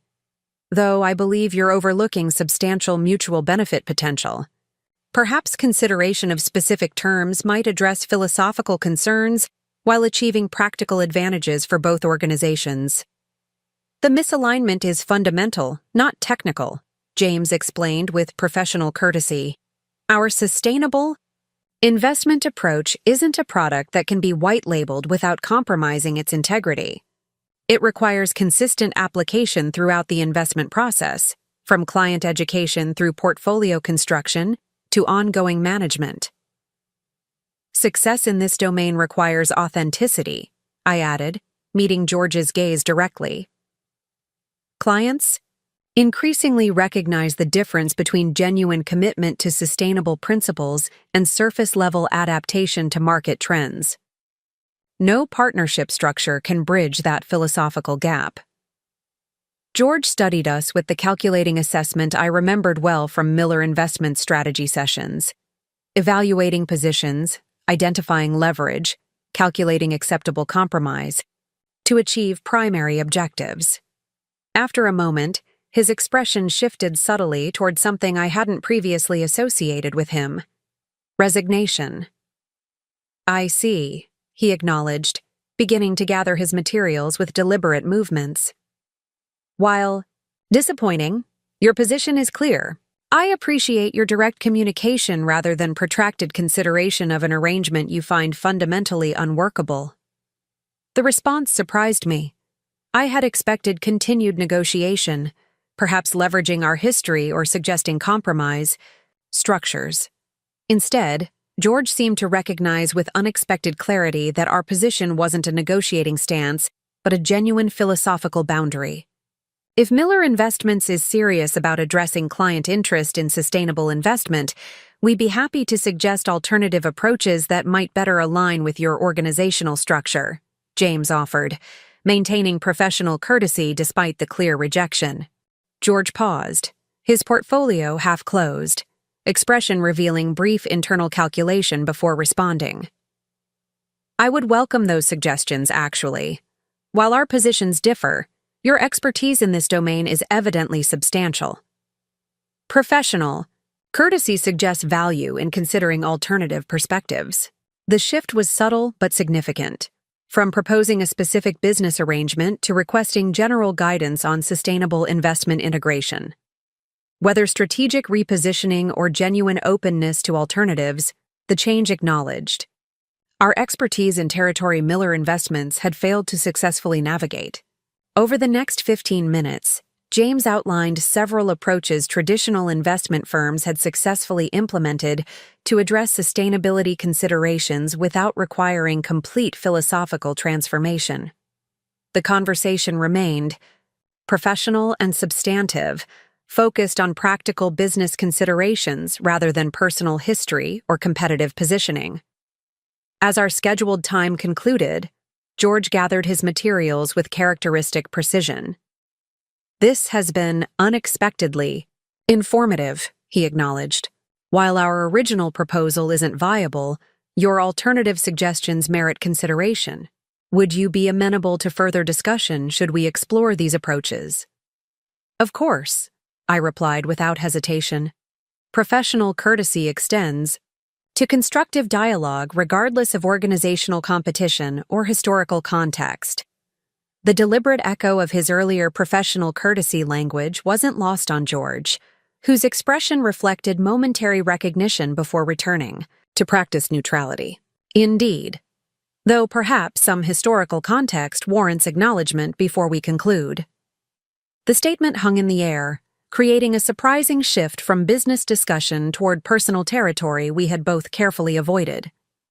James glanced at me, silently confirming my comfort with this unexpected direction before responding. "We have a few minutes remaining in our scheduled time," he noted neutrally. neither encouraging nor discouraging the potential conversation shift. George straightened almost imperceptibly, the subtle squaring of shoulders I recognized as preparation for difficult communication. Recent market developments have demonstrated the validity of certain investment approaches Jennifer advocated during her time with Miller Investments. The sustainable portfolio strategy she proposed 3 years before her departure would have positioned us advantageously for current market conditions had we implemented it. The acknowledgement, coming closest to an admission of error I had ever witnessed from George Miller, caught me completely off guard. Not merely recognition of my professional judgment, but implicit acknowledgement that rejecting my recommendations had proven costly to Miller Investments. Market validation often requires patience, I responded carefully, unsure of his purpose in raising this history. Emerging approaches frequently face institutional resistance before broader adoption demonstrates their viability. Institutional resistance, George repeated with the faintest suggestion of ironic recognition. A diplomatic characterization of what might more accurately be described as myopic dismissal based on outdated assumptions. My outdated assumptions, specifically. The personal accountability, completely uncharacteristic of the George Miller I had known, created a moment of genuine surprise that I struggled to conceal. James remained silent beside me, recognizing this exchange had shifted beyond business partnership to territory uniquely ours to navigate.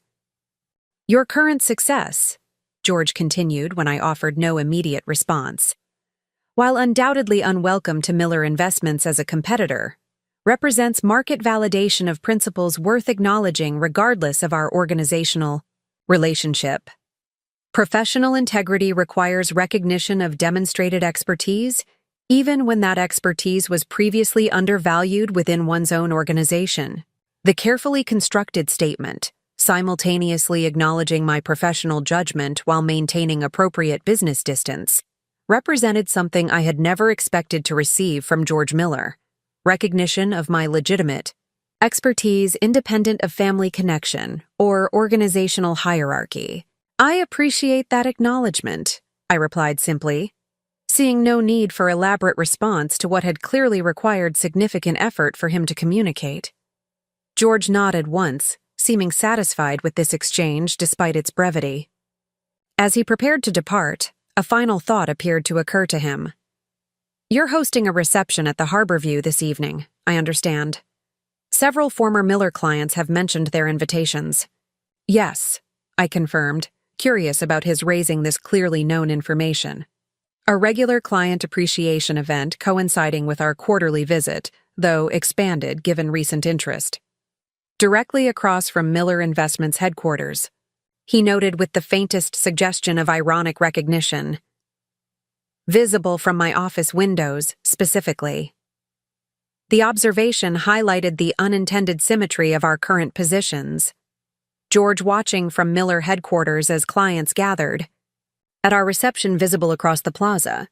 The reversal of our positions from 3 years earlier, when I had departed Boston while he maintained institutional authority, couldn't have been staged more effectively had we deliberately orchestrated it. The Harborview's sustainability credentials made it appropriate for our event, I explained honestly. The location across from Miller Investments was coincidental rather than intentional. Of course, George acknowledged, though his expression suggested he recognized the poetic justice regardless of our intent. Appropriate venue selection based on substantive criteria rather than superficial considerations. A consistent theme. In your approach, it appears. With that observation, simultaneously acknowledging our business philosophy and subtly referencing our personal history, George extended his hand formally. Thank you both for your time and direct communication. I wish you continued success personally and professionally. Likewise, I replied, accepting the handshake with professional courtesy. The brief contact carried none of the emotional charge I might once have anticipated, simply appropriate conclusion to a business meeting that had unexpectedly included personal recognition. After George's departure, James and I remained in the conference room briefly, processing the unexpected dimensions of the interaction. That was not the meeting I anticipated, I acknowledged, still somewhat surprised by George's partial acknowledgement of his earlier dismissal of my professional judgment. People occasionally surprise us, James observed thoughtfully, especially when market reality forces recognition of previous miscalculations. True, I agreed, though I suspect Miller Investments' current challenges substantially influenced his willingness to acknowledge past errors. Recognition comes easier when alternatives have failed. Undoubtedly, James nodded. But acknowledging being wrong is difficult regardless of circumstances, especially for someone of his position and temperament. Whatever his motivation, it represented a significant shift from your previous interactions. The observation was accurate. George's comments, however carefully phrased and strategically motivated, represented genuine recognition that hadn't existed during my time with Miller Investments.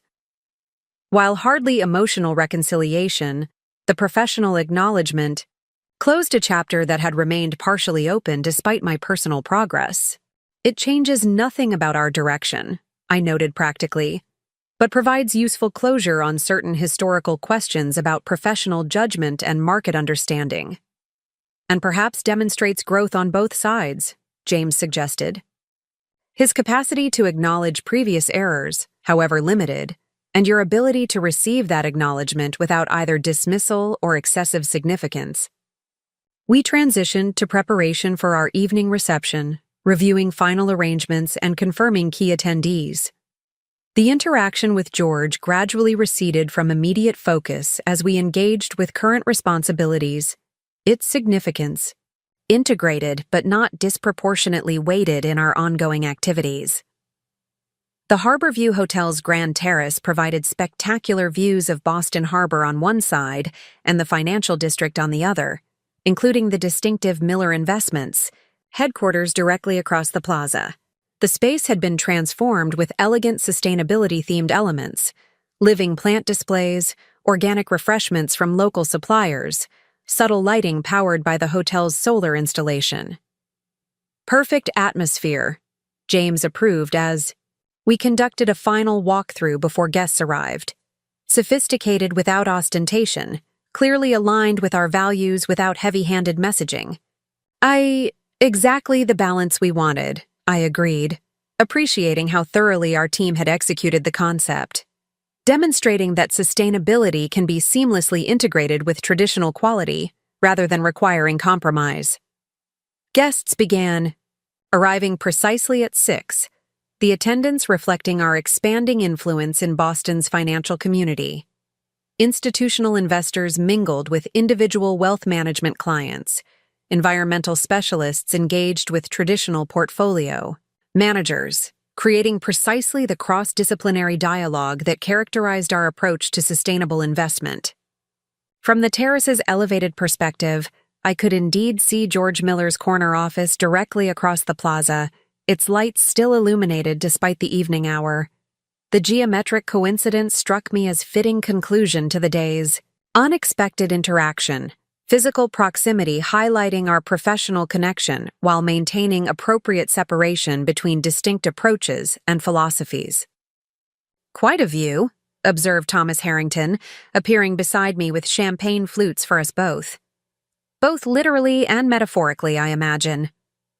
Both indeed, I acknowledged, accepting the offered glass. Though I find the harbor view more compelling than the office buildings, personally. Understandable. Thomas smiled with gentle perception. Looking forward tends to be more productive than looking back, especially when forward contains such promising horizons. His gesture encompassed the reception, the engaged conversations, the evident interest in our approach, the tangible manifestation of what we had built from concept to thriving reality. Pacific Northwest Capital has established remarkable presence in a relatively brief period, he continued. Today's announcement about Boston Federal Trust expanding our allocation to your sustainable portfolios represents significant institutional validation. The reference to their substantial commitment, formalized earlier that day, represented exactly the kind of partnership we had developed our firm to create. Sophisticated institutional investors recognizing the substantive value of genuine sustainability methodology rather than merely following market trends. "We appreciate your trust," I acknowledged sincerely, especially given Boston's traditionally conservative investment culture. "Conservative doesn't necessarily mean resistant to evidence," Thomas noted pragmatically. "Your performance metrics make compelling case regardless of investment philosophy. 3 consecutive years outperforming traditional approaches during market volatility speaks loudly even to skeptical ears." Our conversation continued, touching on specific portfolio developments and potential expansion opportunities before Thomas was drawn into discussion with other guests. James joined me by the terrace railing, the harbor lights creating dramatic backdrop to our gathering. "Successful evening?" he observed, satisfaction evident in his expression. "Sophia reports 3 tentative commitments from former Westridge clients, with follow-up meetings scheduled tomorrow to discuss transition details." "Excellent progress," I agreed, though the most significant development might be George's partial acknowledgement this morning. Not for personal vindication, but as indicator that even traditional institutions are recognizing the fundamental shift rather than dismissing it as temporary trend. "Market reality eventually prevails over institutional resistance," James nodded. "Though pioneers like you experience considerable friction during the transition period." The assessment was characteristically generous in attributing our success to my initial vision rather than our shared development. Before I could redirect appropriate credit to our partnership, movement across the plaza caught my attention. George Miller exiting his building, pausing briefly to look toward our illuminated reception before continuing toward the parking garage. The moment held curious symmetry. George observing our success from outside, just as I had once observed Miller Investments operations from excluded position. Yet, unlike my experience of painful rejection, his observation seemed to carry recognition, rather than resentment, acknowledgement, rather than anger. "Full circle," I murmured, watching his retreating figure. "Not quite," James corrected gently. "Circles return to their starting points. Your journey has been more spiral than circle, returning to certain coordinates but at completely different elevation." The observation captured something essential about my experience. Not merely reversal of fortune, but fundamental transformation of perspective. I hadn't simply exchanged positions with the Millers, but transcended the dynamic entirely, building something authentic, rather than merely claiming space within established structures. "Spiral definitely feels more accurate," I agreed, turning back toward our gathering, the tangible manifestation of values, methodology, and partnership we had built together. Though less about elevation than perspective, the coordinates matter. Less than what you can see from various positions along the path. "And what do you see from this particular position?" James asked, his expression reflecting genuine interest in my perception rather than merely offering philosophical conversation. I considered the question seriously, looking beyond the immediate success of our reception to the broader significance of our current situation. "Integration," I answered finally. "Professional achievement aligned with personal fulfillment, substantive value creation balanced with meaningful relationships. Past experiences contributing context to present circumstances without determining future directions." "Remarkably healthy perspective," James observed with quiet approval, "especially given the complexity of your history with Boston." "The complexity provided valuable contrast," I pointed out. "Without experiencing superficial partnership, I might not fully appreciate authentic connection. Without witnessing value compromised for appearance, I might not recognize the importance of substantive integrity." A melodic chime announced dinner service beginning in the adjacent dining room, drawing our attention back to immediate responsibilities as hosts. As we moved to join our guests, James offered one final observation. "The greatest vindication isn't proving critics wrong. It's building something so meaningful that their opinions become irrelevant to your path forward. The insight captured perfectly what I had experienced through establishing Pacific Northwest Capital and our life together. Not triumph over those who had dismissed my value, but creation of context where external validation no longer determined internal worth. The inheritance George had redirected from me to Kate now seemed almost irrelevant, a shadow of what I had built through authentic partnership rather than compromised acceptance. As we joined our guests for dinner, the significance of the moment settled into comfortable certainty, not conclusion, but continuation, not destination, but journey guided by genuine values rather than external expectations.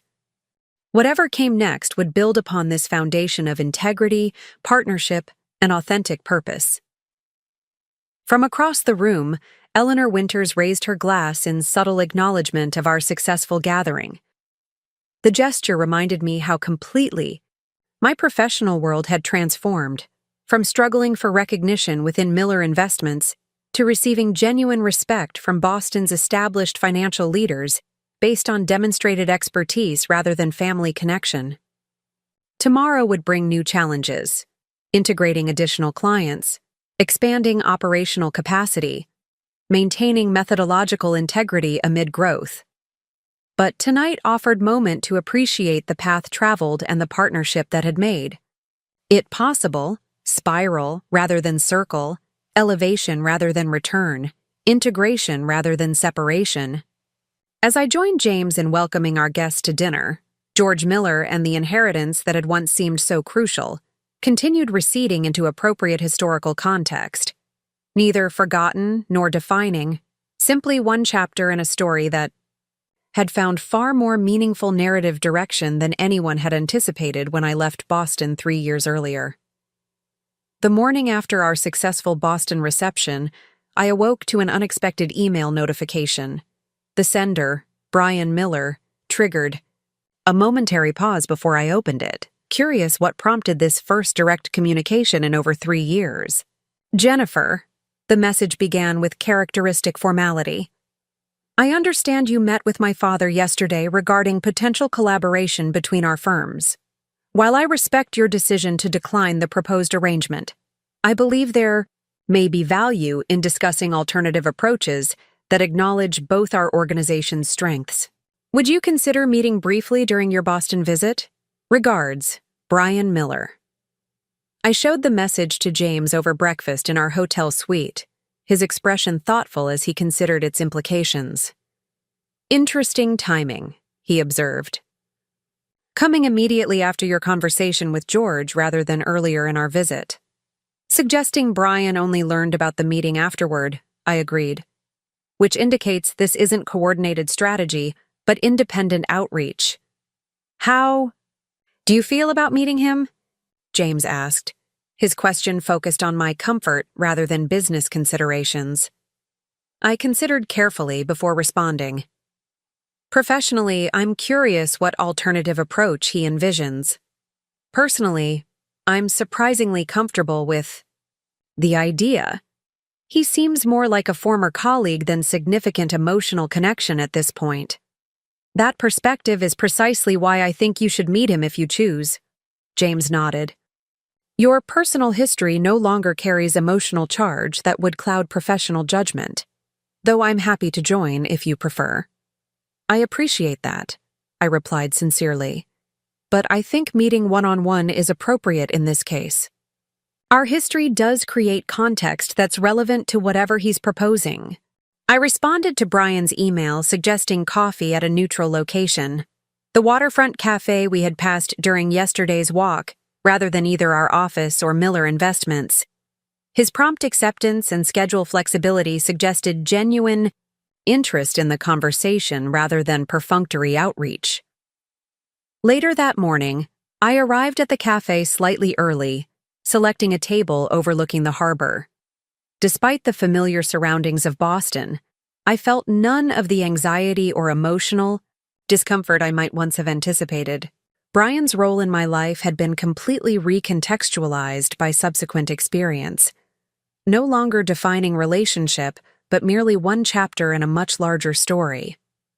I recognized him immediately as he entered, the confident stride, perfectly tailored suit, and precisely groomed appearance that had once seemed so impressive, now reading as somewhat rigid and performative. He spotted me and approached with what appeared to be genuine nervousness beneath his professional demeanor. "Jennifer," he greeted me, extending his hand formally. "Thank you for making time. You look well." "Brian," I acknowledged, accepting the handshake briefly. "Please, join me." After ordering coffee, we navigated initial pleasantries. Brief mentions of Seattle's weather compared to Boston, observations about waterfront development, polite inquiry about his father's health. The careful conversational dance felt simultaneously familiar and foreign, echoing our past relationship while highlighting how completely our lives had diverged. "Congratulations on your engagement," Brian offered, gesturing toward my emerald ring. "James seems like a good match for you, professionally and personally from what I observed at the gala last night." "Thank you," I replied, surprised by the Al's apparently sincere good wishes. "We've built something meaningful together." "That's evident," Brian acknowledged with what appeared to be genuine recognition. "Pacific Northwest Capital has established impressive market presence in remarkably short time frame.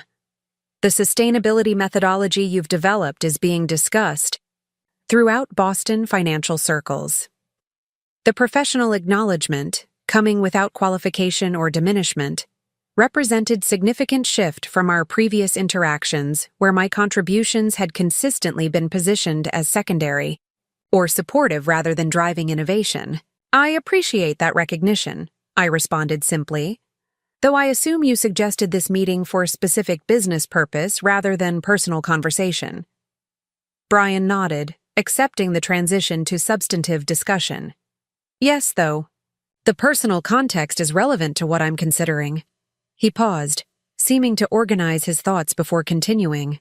"Our sustainability division failure has created significant challenges for Miller Investments. Beyond immediate client departures, it's damaged our credibility regarding market evolution understanding." The frank acknowledgement of failure rather than corporate euphemisms surprised me, suggesting either genuine reflection or desperate circumstances, possibly both. Dad's proposal yesterday reflected traditional Miller thinking: acquire expertise we lack without fundamentally changing our approach, Brian continued with unexpected candor. "Your rejection was completely reasonable given the philosophical misalignment you identified. Yet you've proposed alternative collaboration," I noted, curious where this unusually direct assessment was leading. Brian took a breath, his expression shifting toward what appeared to be genuine vulnerability rather than strategic positioning. "I'm exploring potential separation from Miller Investments," he stated directly. "Establishing independent advisory firm aligned with sustainable investment principles, but leveraging my existing client relationships and portfolio management experience." The revelation caught me completely off guard. Brian considering leaving the family business that had been his birthright and professional identity throughout his adult life. The inheritance George had protected so carefully potentially rejected by its intended recipient. "That's unexpected," I acknowledged, processing the implications. "What role do you envision for Pacific Northwest Capital in this scenario?" "Methodological partnership," Brian explained, leaning forward with evident engagement. "Not white-labeling your approach, but authentic collaboration to implement genuine sustainability principles. Your established methodology combined with my client relationships and traditional portfolio expertise." The proposal differed fundamentally from George's approach, suggesting legitimate implementation of sustainability principles rather than superficial marketing overlay. Yet substantial questions remained about Brian's understanding of what such transformation would require. Sustainability investment isn't merely adding environmental filters to traditional analysis, I noted carefully. It requires fundamental reassessment of value creation, risk evaluation, and performance metrics across multiple timeframes. I understand that now, Brian nodded, surprising me again with apparent recognition. Miller's failure, despite significant resource investment, demonstrated that superficial adaptation doesn't work. Genuine implementation requires philosophical alignment and methodological transformation. His language echoed our explanation to George almost verbatim, suggesting either remarkable coincidence or detailed debriefing about our conversation. "You've given this considerable thought," I observed neutrally. "More than you might expect," Brian acknowledged with a self-deprecating smile that seemed unfamiliar on his typically confident features. "The past year has been educational. Kate's pregnancy, Miller's sustainability failure, watching Pacific Northwest Capital's success, all prompted reflection on choices and values that I'd previously accepted without examination." The personal, context-created framework for his professional reconsideration. Life transitions apparently triggering broader reassessment than I would have anticipated from the Brian I had known. "Impending parenthood changes perspective," he continued, genuine emotion briefly visible beneath his controlled expression. "Forces consideration of legacy beyond financial inheritance, what values and examples you're establishing for the next generation." The observation seemed sincere rather than calculated, suggesting authentic reconsideration rather than merely strategic repositioning amid market challenges. Still, substantial questions remained about both his understanding of sustainable investment principles and his capacity to implement genuine transformation. "Your proposal has interesting potential," I acknowledged carefully, though significant details would require exploration before determining viability. "What timeline are you considering for this potential separation?" 6 to 8 months, Brian replied without hesitation, suggesting concrete planning rather than vague consideration. "Sufficient time for appropriate client transition while enabling clear methodological implementation from inception." "And George's perspective on this potential development?" I asked, knowing the significance of Brian leaving the family firm his father had spent decades building. Brian's expression tightened slightly, revealing the expected complexity. "Not yet discussed directly, though I believe he suspects my consideration given certain preparatory adjustments I've implemented. His conversation with you yesterday may have partly been exploring potential partnership in anticipation of my potential departure." The assessment seemed plausible, George seeking alternative sustainability approach, knowing Brian might separate from Miller Investments. The dynamics reflected changing power balance as Brian established independent identity rather than merely fulfilling inherited expectations. "Your proposal merits serious consideration," I concluded after thoughtful pause. "Though James would naturally be equal participant in any partnership discussion given our firm's structure."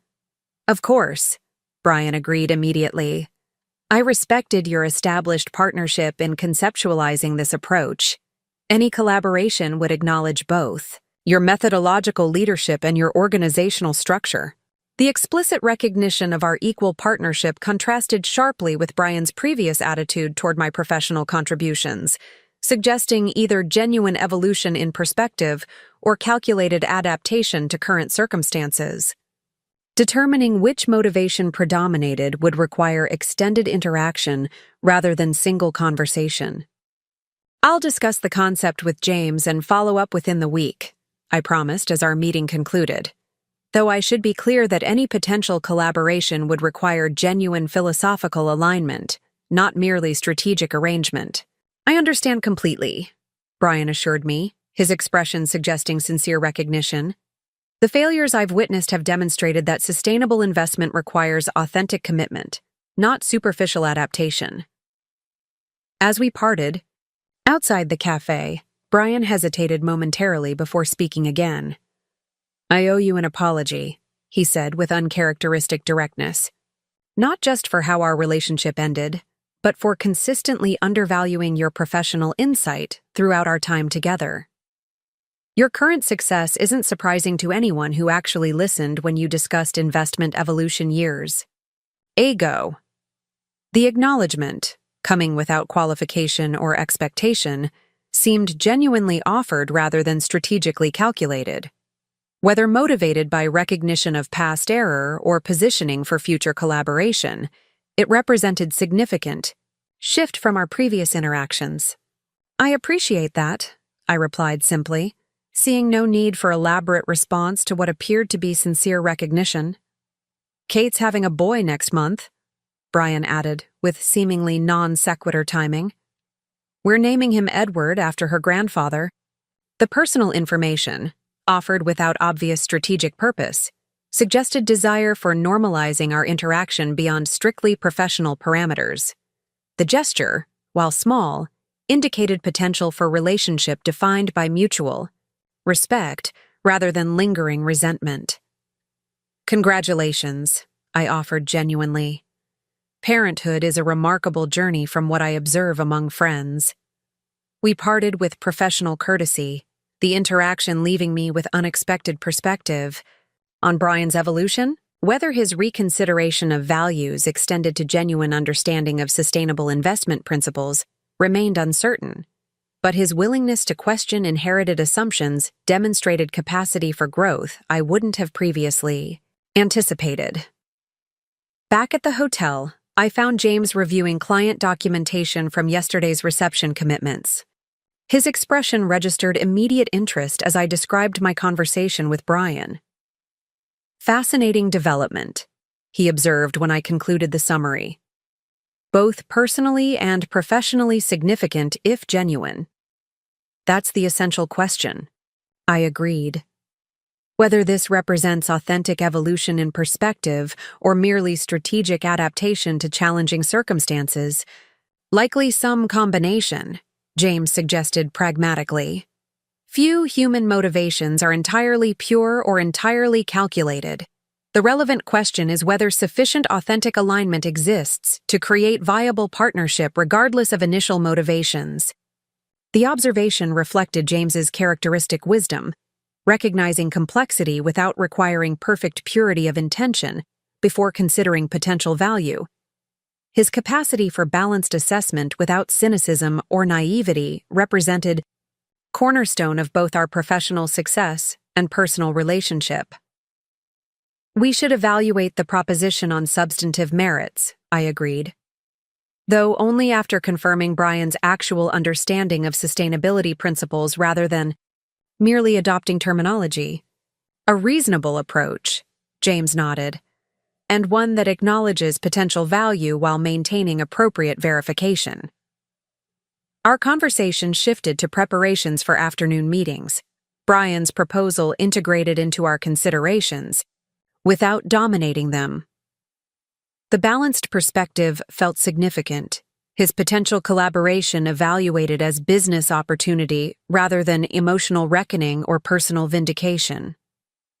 Later that afternoon, following productive meetings with prospective clients, James and I walked along Boston Harbor discussing broader implications of our expanding East Coast presence.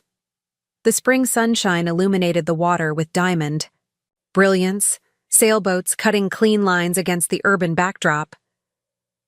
Quite different from Puget Sound, James observed as we paused to watch a vessel navigate the harbor currents, though beautiful in its own distinct way. Each has its particular character, I agreed, appreciating how the familiar landscape now carried different emotional resonance, association without attachment, recognition without regret. Brian's proposal creates interesting symmetry, James noted as we resumed walking. The inheritance George redirected from you to Kate may ultimately prove irrelevant to both families' futures if Brian establishes independent firm beyond Miller Investments. The observation captured something essential about our parallel journeys. The inheritance that once seemed central to my future, now merely historical footnote to the life I'd built, potentially becoming equally peripheral to Brian's path forward if he genuinely pursued independent direction. Life rarely follows anticipated patterns, I reflected, watching seabirds circle against the cloudless sky. 3 years ago, I couldn't have imagined standing here discussing potential collaboration with Brian while building thriving firm with you. The unexpected developments often prove most valuable, James observed, his hand finding mine with comfortable familiarity, particularly when they create space for authentic paths rather than prescribed ones. As we completed our harbor circuit, the Miller Investments building came into view, its imposing facade now carrying different significance than during my Boston years. No longer representation of aspiration or rejection, the structure simply housed one financial institution among many, its approach and philosophy neither defining standard nor personal referendum. Regardless of whether Brian's proposal develops into viable collaboration, I noted as we passed the building, this visit has provided valuable perspective on how completely my relationship to Boston has transformed. How so? James inquired, with genuine interest. The city feels familiar but not defining, I explained, considering the sensation carefully. I recognize landmarks and understand references, but my identity and future no longer connect to this landscape. It's become simply another business location rather than emotional territory. Healthy integration of experience without continuing attachment, James observed with evident approval. Neither rejection nor absorption, but appropriate contextualization. The assessment captured perfectly what I had achieved, not erasing painful history nor remaining constrained by it, but incorporating those experiences into broader narrative where they provided valuable context without determining direction. As we returned to our hotel to prepare for evening client dinner, Brian's earlier words about legacy resurfaced in my thoughts, the concept of inheritance extending beyond financial assets to values, examples, and approaches to life's fundamental questions. The inheritance George had preserved for Brian while excluding me had focused exclusively on financial and institutional control, ignoring the more significant legacy of values, vision, and authentic partnership. The irony seemed both perfect and instructive. In losing the Miller financial inheritance, I had gained opportunity to build something far more valuable, a life and organization aligned with genuine principles, a partnership based on mutual respect rather than prescribed roles, a future determined by authentic values rather than external expectations. Whether Brian would successfully navigate similar transformation remained uncertain, his capacity for genuine implementation yet unproven despite apparent reconsideration. But the possibility itself demonstrated how completely circumstances had evolved beyond anyone's planning or prediction when I had left Boston 3 years earlier. Our car arrived for transportation to the client dinner, the driver confirming our destination with professional courtesy. As we departed, I caught final glimpse of Miller Investments headquarters reflected in our hotel's mirrored exterior. Distorted slightly by the curved glass, the imposing structure appeared simultaneously, substantial and ephemeral, permanent and transitory. The image seemed fitting metaphor for inheritance itself. What appears solid and defining often proves malleable when viewed from different perspective. The legacy George had protected so carefully might ultimately prove less valuable than the freedom created by its redirection, for both Brian and myself in distinctly different ways. "Ready for final Boston engagement?" James asked as we settled into the car's comfortable interior. "Absolutely," I replied without hesitation, turning from past reflections toward present responsibilities and future possibilities. The inheritance that once seemed central to my life had revealed itself as merely temporary landmark along journey toward something far more meaningful. Authentic partnership building something aligned with genuine values rather than prescribed expectations. As our car navigated Boston's historic streets toward emerging opportunities, the city that had once represented painful rejection now served simply as another waypoint in continuing evolution. The father-in-law who had given my inheritance to his son's new wife hadn't realized the unintended gift his actions ultimately provided: freedom to build something he could never have anticipated or controlled, something whose value far exceeded what he had thought to redirect. Up next, you've got two more standout stories right on your screen. If this one hit the mark, you won't want to pass these up. Just click and check them out.